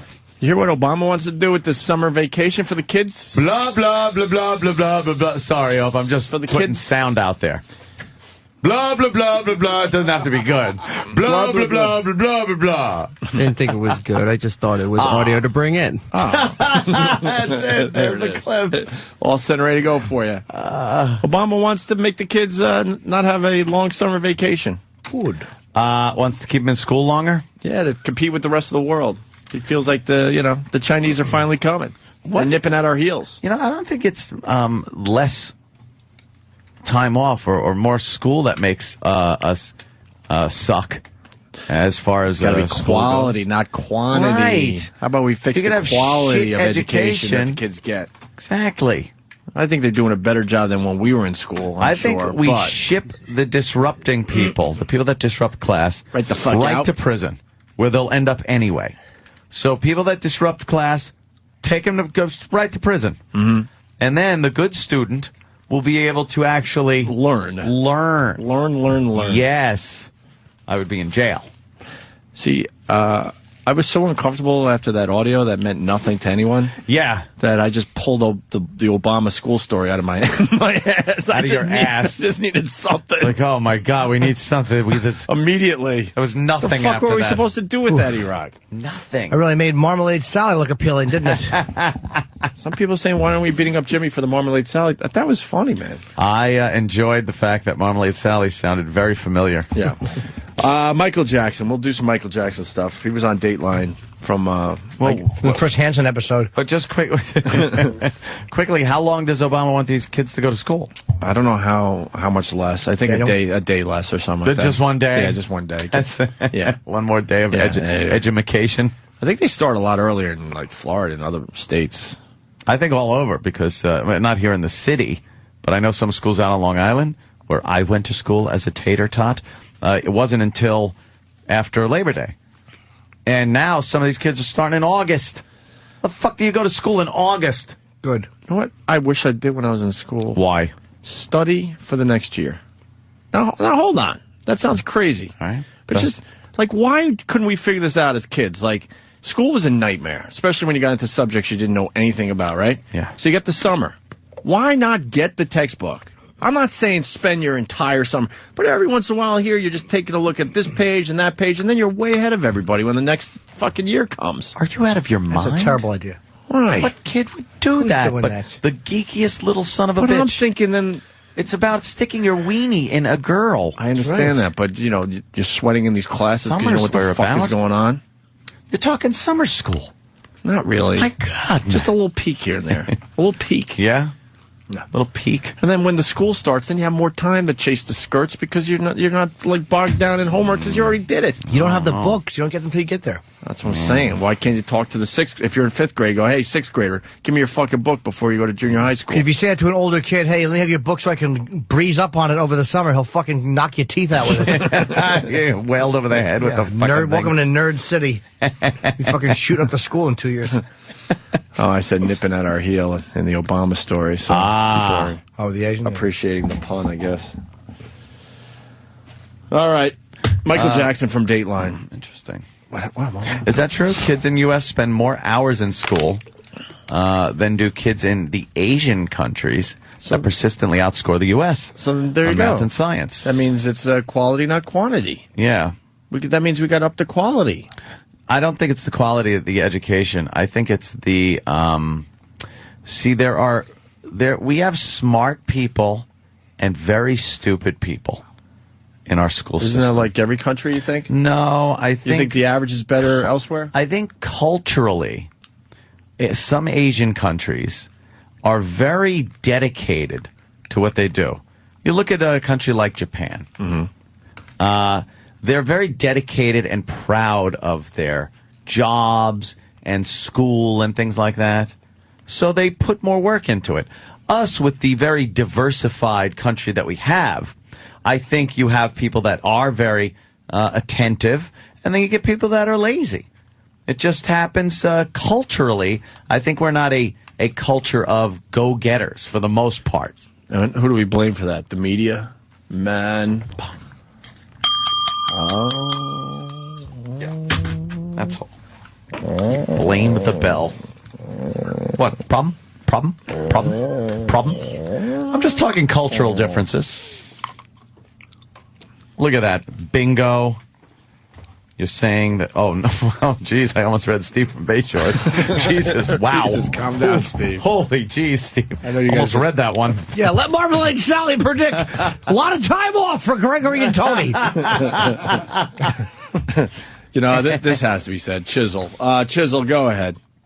I was just wanting to know if Opie went to the same school as E-Rock did for bringing content to the show. Yeah, my Obama story is just as bad as just babbling audio. That But you know means what? Nothing. As a follow-up to E-Rocks, it was gold. Dude, I haven't sweat in the studio in a while. It was so uncomfortable. I looked at the TV and I saw Obama wants to cut like summer vacation short. I just went, Obama, summer vacation, students, go. I'm not adding nothing. Right. And I knew everyone else. I knew everyone else was feeling it. We're like, what the fuck? We like those guys, but we don't know what to do with this. That was good. I thought you had like a new program director. The one was responsible for content. The other one was responsible for quality, and he didn't show up today. Oh, shit. Look at Chisel giving us the business. Boy, Chisel's really reading somebody the riot act. Told us. Thank you, Chisel. Yeah, they don't report lower test scores in Asian countries. What? Yeah, they probably just kill the kids like Sparta. Yeah. The kid doesn't pass the test, they throw him over a cliff. You ever have that grading on a curve thing when you went to school? Never really understood the curve grading. How great was that, though, when all of a sudden your 74 became like a fucking, 88? Like what, you take the high score and you make it 100? I don't remember Like the anymore. highest score, even if it's a C? I don't remember You make anymore. that 100, and then the lowest score you make a 0, an F, and then everything else kind of They averages pushed in the middle? I don't remember how they did it, but the teacher was always a sick fuck because they would give you the grade you got on the test or the paper. And you're like, fuck, 74, whatever it would be. Yeah. And then he would wait for you to be bummed out and then go, well, but we're grading on a curve. And then he would do the chart, like, well, now your 77 is actually an 88, and this Just rewards this. mediocrity. It's so stupid. It ruled, though. But if they've your done that 74 forever. turned into an 88, my friend. They've done that forever, that whole grading on a curve thing. I've never been involved in a test that was graded on a curve, though. Sonny Forelli needs attention, so we could stop feedback, and we'll be catch a blowfish while fly fishing with Bob Kelly. That's a good one. There you go. I already fly fished, and no, I didn't catch a blowfish. You fly fashed. That's the past tense. Fashed. Why do you have to write it 100 times? You probably don't think you saw it. You know, we saw it. We did see it. We all saw it. That was a gem. Hey, That's why I was chuckling before. calm down. Remember it got really quiet and you heard, Are we getting Robert Kelly on the phone? Hope so. hope so. Talk about matching the hatch. Now we understand the whole fucking thing. You got it now. Yeah, what am I going to do? Do a half hour on fucking fly fishing on this show? I kind of want to hear. When not Jimmy's so talking much- about taking a dildo up his ass, how am I supposed to follow that with a fly Not a fishing? dildo, my Fucking friend, a weekend. strap-on. Strap-on, I'm sorry. I don't need the technical things like you training us for that, but I do kind of want to know where your head was at during the whole thing, how it started, your first cast. I started first cast. First of all, my fucking fly ended up in the trees behind me. Did it? I was breaking flies left and right. See, this is all inside fly fishing shit. No one gives a crap about. No, I mean, you know how people- light your fly is on the end of your line. You know how hard it is to snap those things off. But it's because I had the whipping motion instead of the 10 and 2, like Bob Kelly said, 10 and 2, and stop it. Oh, quick. Quick. You were going whip, Indiana Ooh, Jones. right? Oh, And then you okay. got to know when to release, and then you place the fly. Release when in your the cock river. is between the tits. That's the best And then, time. and then you let your fly just float slowly down the river where the trout are kind of taking a peek from down below, and you hope that they come up and grab it. What time did you start fishing? I don't know. Like I think we started heading toward the river around 8 in the morning yesterday. What time did you finish? Like fucking 1. It was like 4 hours in the water, and it was raining. And, Did you catch and Bobby was anything? smoking the whole fucking time. Did you catch anything? I think I might have got a bite. Did you get a nibble? But they're kind of telling me that you don't really get bites when you're trout fishing because the hook it's ridiculously tiny. Well, you fucking spent all those hours and didn't get a bucket of fish? You caught nothing? Why are you upset? What a waste. You drove an hour. You stayed in a bedbug motel. How about 2.5? There you go. Shit. To stand in the water with that fucking monstrosity smoking, just committing suicide in the water. I was in a serial killer motel to begin with fucking the bed bugs because I saw the droppings and the fucking pillow that smelled like old man breath because they just don't feel like changing. Bobby's dick smelled changing the linens or whatever. You caught no fish. Bobby caught 3 in 4 hours. Exactly. If one fish an hour, I could catch more fish if I stood in the fucking water with my asshole open and let trout accidentally fall into it. You'd be going like, ow, though, ow. Ow. I get the fin in, but. Spanky writes, just tuned in. Oh, did you just say Jimmy took one in the shitter? See, that's the problem with people not listening to the whole show. You might have to listen to the replay today. That if you're just tuning in. Fucking blithering idiot caught 3 fish. 3 trout. In 4 hours? And by the way, I saw a picture. How big were those fucking trout? They look pretty small. The one I don't know if I captured was pretty impressive, to be honest with you, and then 2 small ones. Yeah, here's what that is. I don't know what a good-sized trout is, so I don't know. Average this out. Yeah. That's 240 minutes. That's 1 fish every 80 fucking minutes.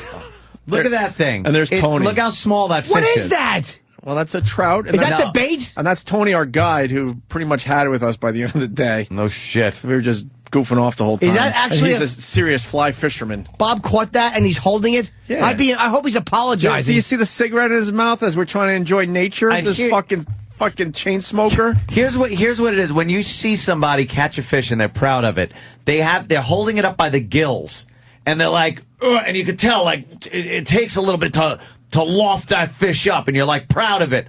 He's holding this fish in his hand, much like you would just hold your dick while you're jerking off. Except the fucking fish is smaller. His hand wraps around the entire fish. I went up there with let's get this over with, maybe make some videos, but by the end, I'm a bit hooked on this thing. What, you caught nothing? Hooked on what? Well, Tony, which you're seeing a picture of, if you go to my Twitter, Opie Radio, he said it took him a year to catch his first trout. Then he has nothing. What a fucking zero that guy is. He's doing his off time, make crystal meth with the motorcycle gang. Look, man, he's fucking, that fish stinks. He's a non-vet. Horrible.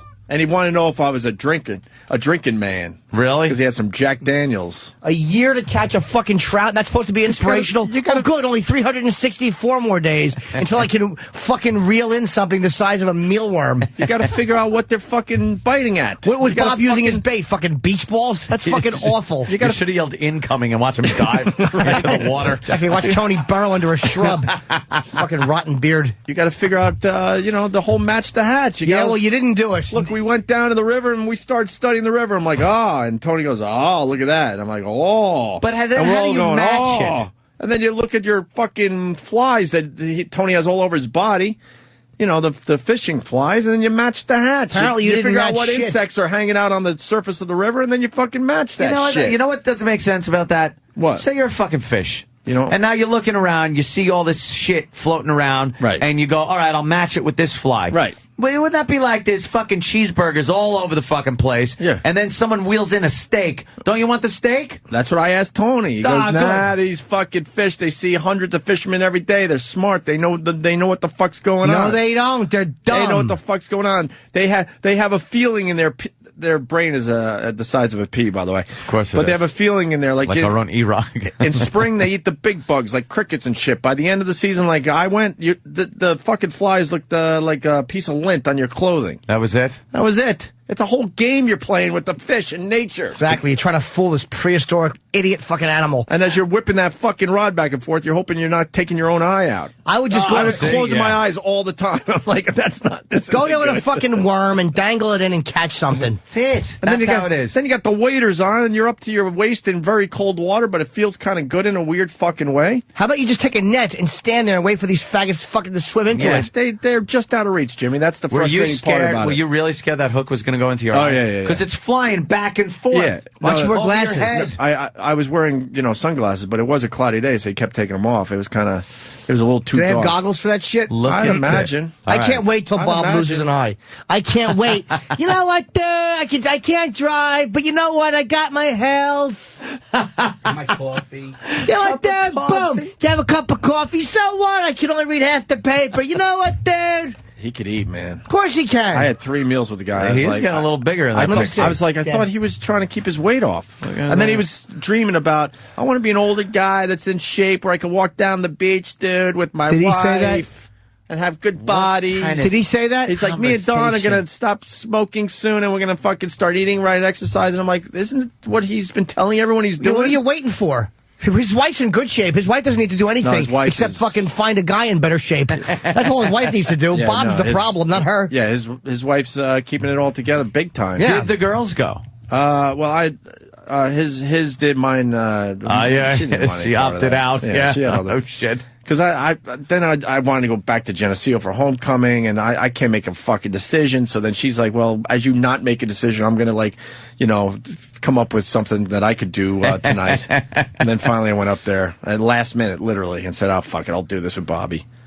But it's I don't know, I liked it. Communing with nature. I kind of liked You caught no fish. but it was a wasted day. Dude, and I grew up fishing for blues and all that shit, and dumb snappers and snagging fucking, what the hell, the bunker fish and stuff. Yep. Done my share of fishing over the I'll years. catch a fucking trout with a worm. This was more fun than catching a lot of fish. 'Cause No, it you're wasn't. trying to figure it out. And at one point, Tony's me and Bobby over and over, and you kind of see the fish bubbling up and grabbing bugs. You see them. You're like, fuck!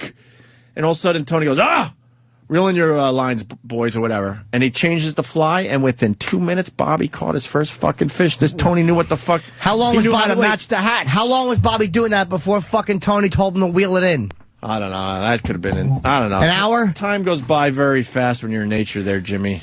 Yeah, Probably 4 hours went sprayed by the like fucking that. thing. Behind your back, you probably sprayed the fly with like fucking fish, Trout beautiful bait. vagina spray. It's the same as the human stuff.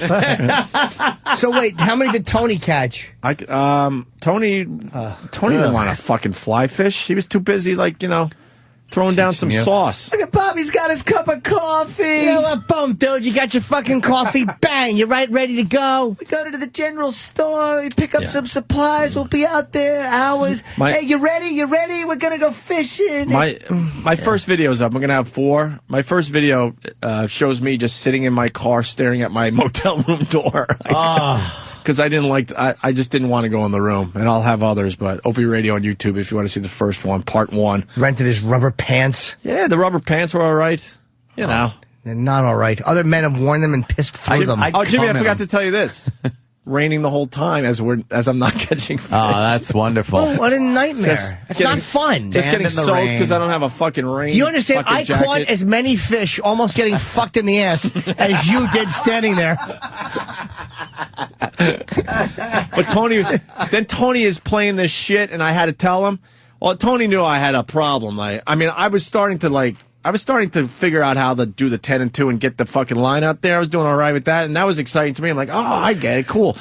And all of a sudden, Tony realized that I was not going to catch any fish. So he started taking my reel, and he was starting to do some real fucking fly fishing. And then he actually said to me, if I hook this fish, I'm going to give you the rod. I go, Tony, motherfucker, I want to catch my own fucking fish with my own fucking cast. I'm not one of those guys where you're going to catch it and then, oh, look, I reel it in. What'd Tony catch? He caught nothing. He was Sounds like a great day. He was too busy. 3 men. He was too busy going back to the car a little too many times. Oh, really? One guy's running back He to was hitting fucking the bottle. to drink fucking apparently lighter fluid, and that fucking blithering idiot smoking and drinking a cup of coffee and catching that minuscule fucking fish. You got to see. Smoking fucking opium from Thailand that he's gotten since '69. It was a dumb $30 for me to get a rod and some waders, and that was it, right? And some fucking flies and a little thing, so I could switch up my flies, even though I didn't have to.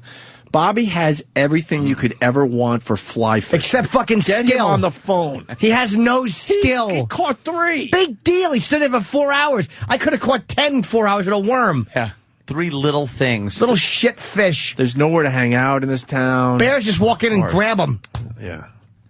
Beaver kill Beaver Kill, yeah, that's the area. 25-year rod guarantee? Yeah, I don't know. Wow, I don't know Beaver what that Kill means. angling. Everyone, I guess. honestly, Bob thinks everyone, he's an angler.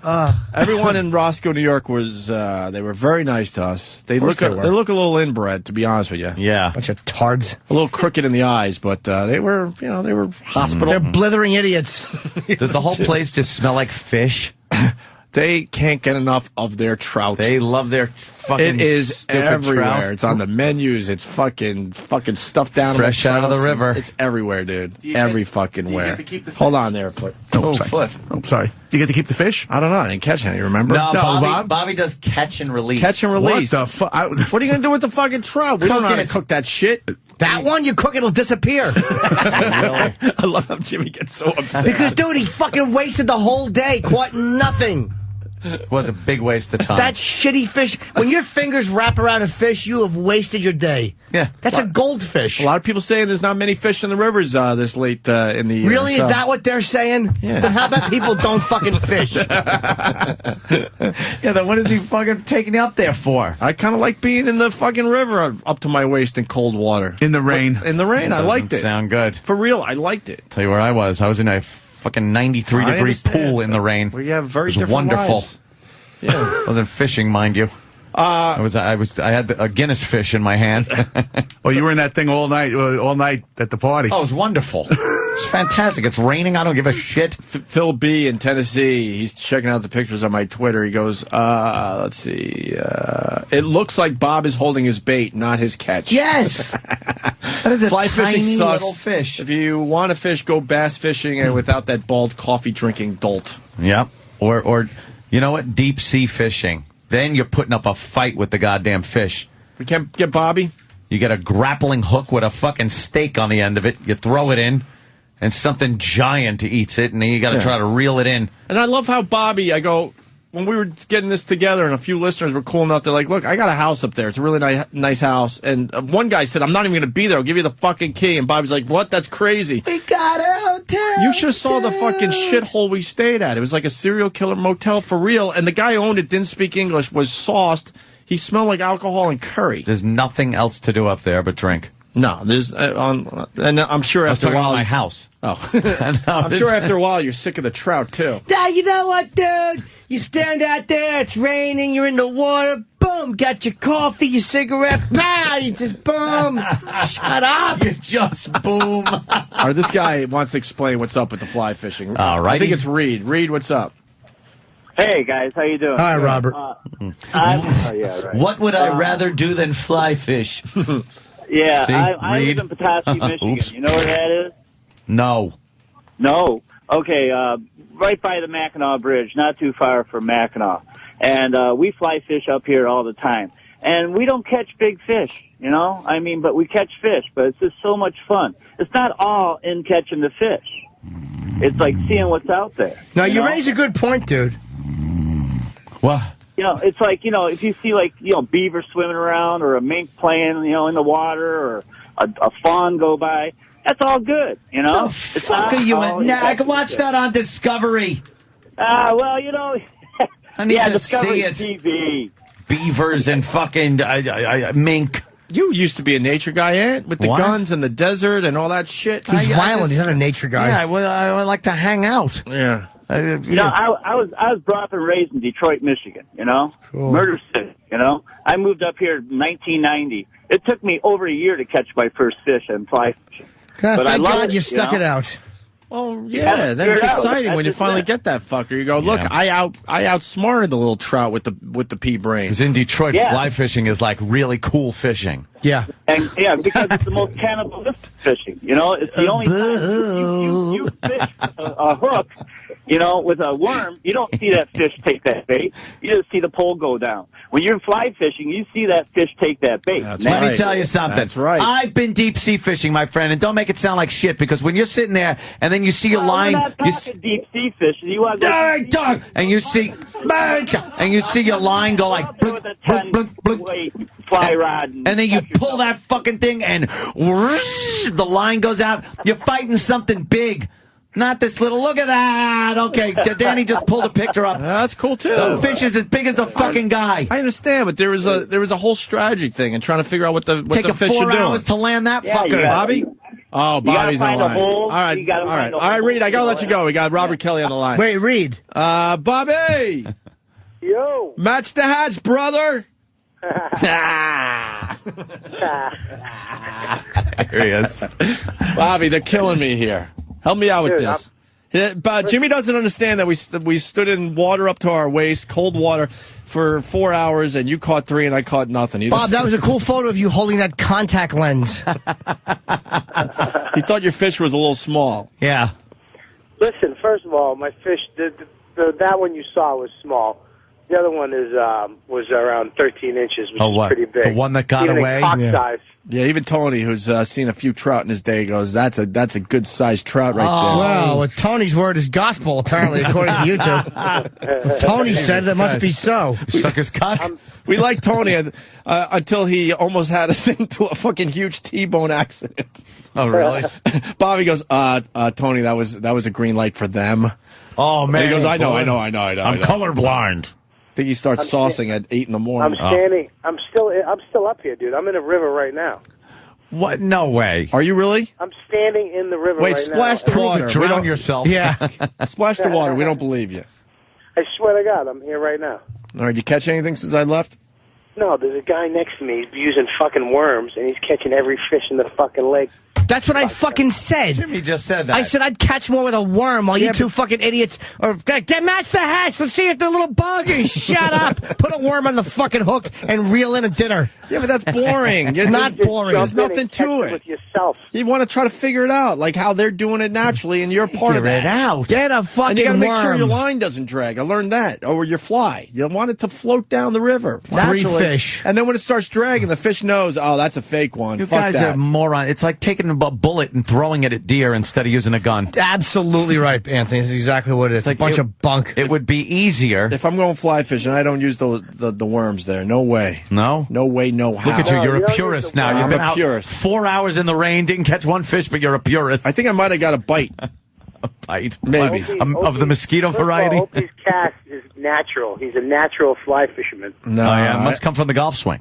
Well, they said don't break your wrist, Dan. Very Really? good, yeah. But a few of my casts did end up in the trees behind me. Ah. Yeah. Well, to be expected. Jimmy's very angry. It always Bobby. happens fishing.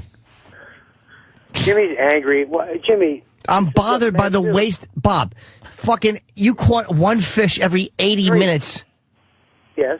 That's terrible. Yeah, but it's I not caught about 3 that. fish. Yeah, that's good. If I caught one, it would have been a perfect day. That's great for a retarded boy. If a retarded boy runs out there with his fucking dopey boy fishing pole with a fucking piece of gum on the end of it. Dopey boy. How many Stupid fish hat. do you want? What do you think I'm going out there with a net? You think I'm a Japanese fisherman? Why wouldn't you? You'd catch more. Well, go out there with fucking something else. Go out there with anything. if you wanna Put catch- an apple on the line, you would have caught more. If you want to catch more fish, then fly fishing isn't for you, Jimmy. Sure it is. Just say you want to stand in the water. Leave the pole home and just stand in the water and wave at fish. That's kind of what we did. I have to take a shit so bad right now, but I'm in the middle of nowhere. Shit in your So waders. shit in the fucking water. Exactly. I'm sure somebody will fucking catch it. You watch those trout. I bet you they enjoy a little shit sandwich. God. Hey, Bobby, how awful was that room? You're still in it? Yeah, the fucking room is awful. Why didn't you? If you were staying up there, why wouldn't you move rooms to something nicer? To where? Yeah, that's true. It's not about that, dude. It's about being here. Part of it's the room. You know what, dude? You get up here, you with nature. You leave all the luxury behind, dude. Boom, you got your coffee. You got your kabings. What? Are you taking? I don't like that. I'm starting to enjoy him imitating me. I'm loving the additions Jimmy's making. What else could you tell the boys about our fly fishing extravaganza? Besides the fact that it was a monumental bust. No, it was not. 3 fish is a lot, Jimmo. And If 3 fish is a lot. If you fish for 10 minutes, 3 fish is a lot. For 4 hours, I caught more than that in Phoenix, outside my hotel in the desert. You know what, Bobby? I'm thinking we can't invite Jimmy fly fishing. He doesn't understand it. You're too excited. No. You can't come with us. You can invite me, and I'll be happy to offer to drive you. So you're both standing out there with your fucking waders and buckets, and you realize, oh, he's not coming. We're not inviting him. First of all, if he stands on the shore, the fish are all going to come up to him. They're going to think he's a worm anyway. So. All right, Bob. I'm glad you're making sport of my physical shortcomings, but that doesn't change the fact that 3 fish in 4 hours is atrocious. 3 fish in 4 hours is fantastic. And it's not. The fact is that we matched the hatch. We did match the hatch. I totally get it now. We weren't catching anything, Dude, and then we caught a bug in the air. And I want to match his house after hearing him say match the hatch so many times. Look, you guys. I'm done with him. Look, you just you look at the bugs and you go, oh, and then you see, oh, my fucking fly looks like that thing. What if you have no flies that look like the bugs? Then you're in deep shit. You got to have some experience. You got to see what kind of flies might be out there to begin with, or what kind of bugs are out there to begin with. Oh, right? Right. That's right. Did you feel like Tony might kill us while we were out there? Either that or fuck us. Oh, wow, that's a good match the hatch. We're going to match the hatch. And what about the motel owner? Oh, that's friggin' angry. He looks like every Asian guy that's been in every movie ever. But he's Indian. The Karate Master. How did the stupid fish not see that hook? It's like, oh, it's a bug that looks just like the ones that are swimming around, except this one's got a big metal hook in it. Let me have that. Yummy. Listen, Anthony. Yeah. You have your Does anybody dogs? fuck with you because you have a fucking arsenal at your house? What about my arsenal? It's fun. I go target shooting with it. I don't have to match the that's hatch. ridiculous to some people. What should I use? 9mm or 40 caliber on this target? I don't have to match anything. It's just fucking shooting. It's fun. Has nothing to do with your fishing. Well, let's get Bobby back on the river there. Thanks, I gotta go please. take a shit, dude. All right, Bobby. I hate. That's what you've been doing all day. That's what you did yesterday with Hope. It was a giant shit in the river. You know what? Calling in stinks. Dude, I hope there's a giant fucking hole in there, and you step into it, and you fall, and your cell phone gets all wet. And one other thing, and then we'll move on from this shit. I knew I was the problem in the bunch because like I'm casting and I'm just disturbing everything. Because before you place your fly in the water, you're doing the 10 and 2 and trying to get it, so you can really get it out there. And then when you feel good, you kind of let it go forward, right? But my fly is like smacking the water over and over again because I can't keep it in the air long enough. And Tony finally realized I could be the problem in the group. So he goes, hey, Bobby, come with me. Brings Bobby way the fuck down the river. And someone got his dick sucked behind a bush, didn't he, Bobby? So then my splashing wasn't going to disturb Bobby's fish time with Tony. Right. And then all of a sudden Fish Bobby time. started catching fish like crazy because, he didn't have me disrupting everything around me. Somebody got their dick sucked while they were holding a little fishy, didn't they? I think Tony handed Bob a plastic fish and sucked his cock while he looked at it. Pulled his little penis out of his waders. It was all cold from the chilly water hitting it. Popped in his mouth like an acorn. It's like when you're a kid, you take your snowsuit off and your dick's all shriveled and tiny. That's how Bob's weenie looked in his fucking wader pants. While some older gentleman put Jack Daniels breath on it. Sucked the cock and balls at the same time. You know what, Dad? I'm holding a little fish and getting a blowjob. What else is there? Hey, man, there was a lot of exercise. We got out of that river. Our fucking legs were cold. We were a little wobbly. Trying to get the warmth back, right? Bob, did you get my picture text, by the way? Well, no. Fucking, god damn it. All right, Bobby, we'll let you go. I'll try to send it to you. Did you upgrade your phone, Bobby? No. How do you do that? No, your iPhone. Did you plug it into fucking iTunes and get it where you can text pictures now? No, I've been out in the wilderness. Oh, see, that's why I didn't get it there, Jim. I'm crossing a river right now. All right, Bobby, we'll let you my go. way. Redding from Whackbag. Of With course, a flash Jimmy. flood. Of course, Jimmy isn't invited to match the hatch. Jim Norton is a uninvited guest. Little plug. Hey, Bobby, are they inbred up there? God. Oh, I'm really trying to work with you, Bobby. You all right? He's busy. He's fishing. Yeah. All right. No, I'm in the middle of a river right now, up to my waist, and there's a pretty strong current. And I'm holding fucking iPhone. Bye-bye. Oh, Talk to you guys later. I'd love them to find his body crunched at the bottom of a liquidy ravine with his legs smashed. Like, obviously, he got caught in the undertow and it took him over a fucking waterfall. And he's impaled on a fucking fly fishing rod. What happens to Bobby when he's on the phone? It's hard with the river He was stuff. a lot of fun yesterday. It's hard to call in. We get him to call in to help out with the stories, and he's got nothing. A river. What the hell is he going to do? Well, my first video is up on my YouTube channel. Well, I think there's going to be about 4, so one a day. I gotta go through all our footage. Opie Radio on YouTube. The first one is all right, though. Can't wait. Because I found the Trout Town Express while I was up there. I found the what? I found a house where a hoarder lives. What is the Trout Town Express? Well, you want to give him the first 30 seconds of the video there, Dan. It's a long video, so I'm not going to bore you with it. If you want to check it out yourself, that's fine. Because it's mostly me in the car staring at my motel room because I didn't want to go in, and I have Bobby on the phone because I get up there, stupid me, thinking Bobby's already there. He goes, "Oh, dude, I haven't left the city yet." So now I'm in this place with nothing to do. I'm like, so I start exploring the fucking town. Pulling into Roscoe, New York. Look at this shithole. For the Bobby and Greg fly fishing extravaganza. Extravaganza really be used? No. Bust. Oh, now I'm going to have fun. I just found the Trout Town Express. All aboard for fun and hijinks.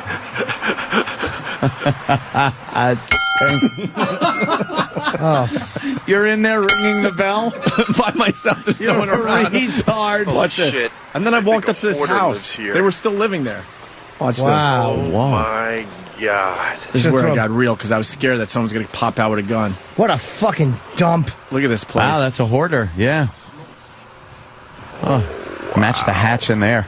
Just throw a piece of shit in. This is where we're staying for the Bobby and Greg fly fishing. Yeah, that's Norman Bates kind of hotel. I was fucking no way. Look how close together the doors are, meaning the rooms are tiny. Oh, they were tiny. Has to offer. There's no hotels around there? You gotta be shitting me. Watch this. Here's a peek at my room in Roscoe, New York. And as you can see, nothing but the best for me. That is not I the got river, a by the river way. view. Is that the river? Not the one we were fucking in. It's a sewage. fucking Hello, it's a puddle. river. It's a piss stain from 2 drunks. All right, I'll give you a taste of this. So, when are you going to get up here? Yeah, I'm leaving right now. So I'll be up there in an hour and a half. It's at least 2 hours, by the way. Okay. I told you I'm leaving in the afternoon 19 times. Well, what am I supposed to do up here by myself? Do you have TV? Yeah, I got TV, but the motel seems like it's haunted or something. Is it a bad motel? It's the worst place I've ever stayed in my life. Is it really bad? I got a river view. You got a river view? Yeah, I got a river view. I could see the river. Why don't you take a ride over to the fly fishing place? What am I going to do there? What'd you say? What am I going to do there? Ask him. Have you ever done anything by yourself? I've done a lot by myself. Yeah, you seem like a fucking traveling dude. You should go around the town and find out what the fuck's around. What? I've been through the town. It's How big is it? well, if you blink, you'll miss it. It's not that bad. Dude, there's nothing. I'm going to kill you because I'm just sitting here. I'm in my car because I'm scared to go in my room. Why? It's fucking horrendous. Is it bad? Yeah, it's bad. Listen, Lonely, I'm going to be up there. All right, it just continues, whatever. I'm lonely. Yeah. You can check out the video for yourself if you like. Why don't you go to the fly fishing store? Yeah, you want me to? I'm not a fly fisherman. I'm checking this out for the first time. What am I going to do in there? Exactly. There. A bunch of fucking old guys. Huh? Bunch of old guys. Look at the bunch they of would old just be guys in the sitting fly there. fishing store. Yeah. A lot of nom guys. What can we do for you, young fella? And a lot of nom guys. You'd appreciate that. You could tell these guys are old nom guys. And now they just want to enjoy their later years in a river just going after the flies. Dude, just if you got nothing to do, trout. stop by Bill Cox's outfit. So it fucking looks like this shitty town. Yeah, dude, you know what? You get your fucking hard-sucking candy, boost! Some magazines, keep you busy. You can fucking, go see the little feller, the Rock, dude. Bam, you got your book on carpentry. Ping, you got your book on Christmas. You wouldn't stay in that motel room? No! How far were you from a town that had like a fucking big hotel in it? Dude, I started driving around. There's nothing up there. And then, by the way, Bobby showed up. It was pitch dark when he finally showed up. That's where the next video was. How much later? Some dinner, a potted meat. That's a little loud. There, get the fuck out. Hey, dietitian, get the fuck out. Poor Bob. Open your casting, son of a bitch. Bobby showed up probably 3 hours later. Oh, wow, really? No, yeah, for real. For fucking real. Wow. And I drove around for another hour, and then it was 2 hours in my room going, what the fuck am I going to do? What bed bugs ate your ass hair? Oh, fuck. And then it just started raining. It was fucking depressing, right? And the TV. Yeah, I was going to ask now, what kind of TV? Old school, obviously. See the monitor you're looking at? Average size monitor in studio? It was way smaller than that. Are you shitting me? That's what they had. It was horrendous. That's pretty bad. All of a sudden, I got into college football. I don't watch college football. I was watching all the games, though. What else was I going to do? Could have gone to the fucking fly fishing store. Oh. Yeah. Wow, that seems like Dullsville. It's fucking horrendous. Yeah. It's the worst weekend. If you said, look, I went to Rikers Island for the weekend, I'd be like, all right, well, at least you did something interesting. I like the fly fishing, though. I even wrote Tom Chiusano, because he's a big fly fisherman. Of course he is. And we used to make fun of him. I go, I got to tell you, I have a new respect for what you do for a hobby. Does he still go? Yeah, he fucking does. And he says hi, by the way. Tell him I said hi, and his hobby fucking eats ass. I will definitely go again. Maybe to a cooler place, though. Where does Tom go? I don't know. I'll have to ask him. Think he stays in a better motel than that? Holy shit, dude. No joke. Look at it for yourself. It was horrendous. The bedspread probably hasn't been washed in, well, probably never. Probably never. Tom seems like a man Bobby who enjoys comes in and just rips the bedspread off. He's like, don't sleep in that fucking thing. Don't even lay on top of it. Yeah. And then he's there with his wife, and she has all sorts of lavender shit, and they're just fucking rubbing shit all over my room so it smells better. It was like mothbally, musty, fucking. It was horrendous. Because Tom seems to be a man who enjoys a gentleman's outing. You should see where he stays. You see the old school phone I had? It was awful. The whole thing was awful. You saw the phone? Oh. I really? tweeted that. It was one of those old, just old fucking beige. Wow. With a couple buttons on it type phone. Unbelievable. All right, why don't we take a great break? The phone's, though, lit. 6 miles away from Roscoe is an awesome golf resort. Fuck, I could have played I would have hit balls. You did when you and Bob were standing in the water. Dude, couple men, you pull your dick out, so what? You hit balls, boom. Here's a guy in Idaho. I guess they do a lot of trout fishing down there. Ryan, this will piss off Jimmy. Go ahead, Ryan. Yeah, Jimmy. Hey, buddy. We got people that come up here from Wisconsin, back east, to do the steelhead fishing, fly fishing. Right. And they come up here, they spend about a week or 2 weeks, and they might catch 1 or 2 fish the entire time they're up here. Yeah. I'm going to show my knowledge. A steelhead. Watch this, Ann. I didn't know this shit. That's a fish with Down syndrome. The trout, some of these trout go into the ocean or the bigger lakes or whatever. And they eat all sorts of shit and it makes them just these giant trout with these steelheads. Yeah, basically they're... And then they come back into the fucking rivers and you're out there with your dumb little fly. Revenge. Yeah, it's scary looking. It's pretty interesting sometimes. See, that's a big fucking fish. Are we looking at a steelhead there? Wow. That's like a massive... How big is that, Ant? For the people... it's like the torso of a fucking man. Right? That thing could wrap around the guy. No shit. All right, Ryan, enough about the trout thing, I guess. Enough about the trout. We're done. We're done. All right. Break ski. Yeah, take a little break ski. All right. We'll be right back.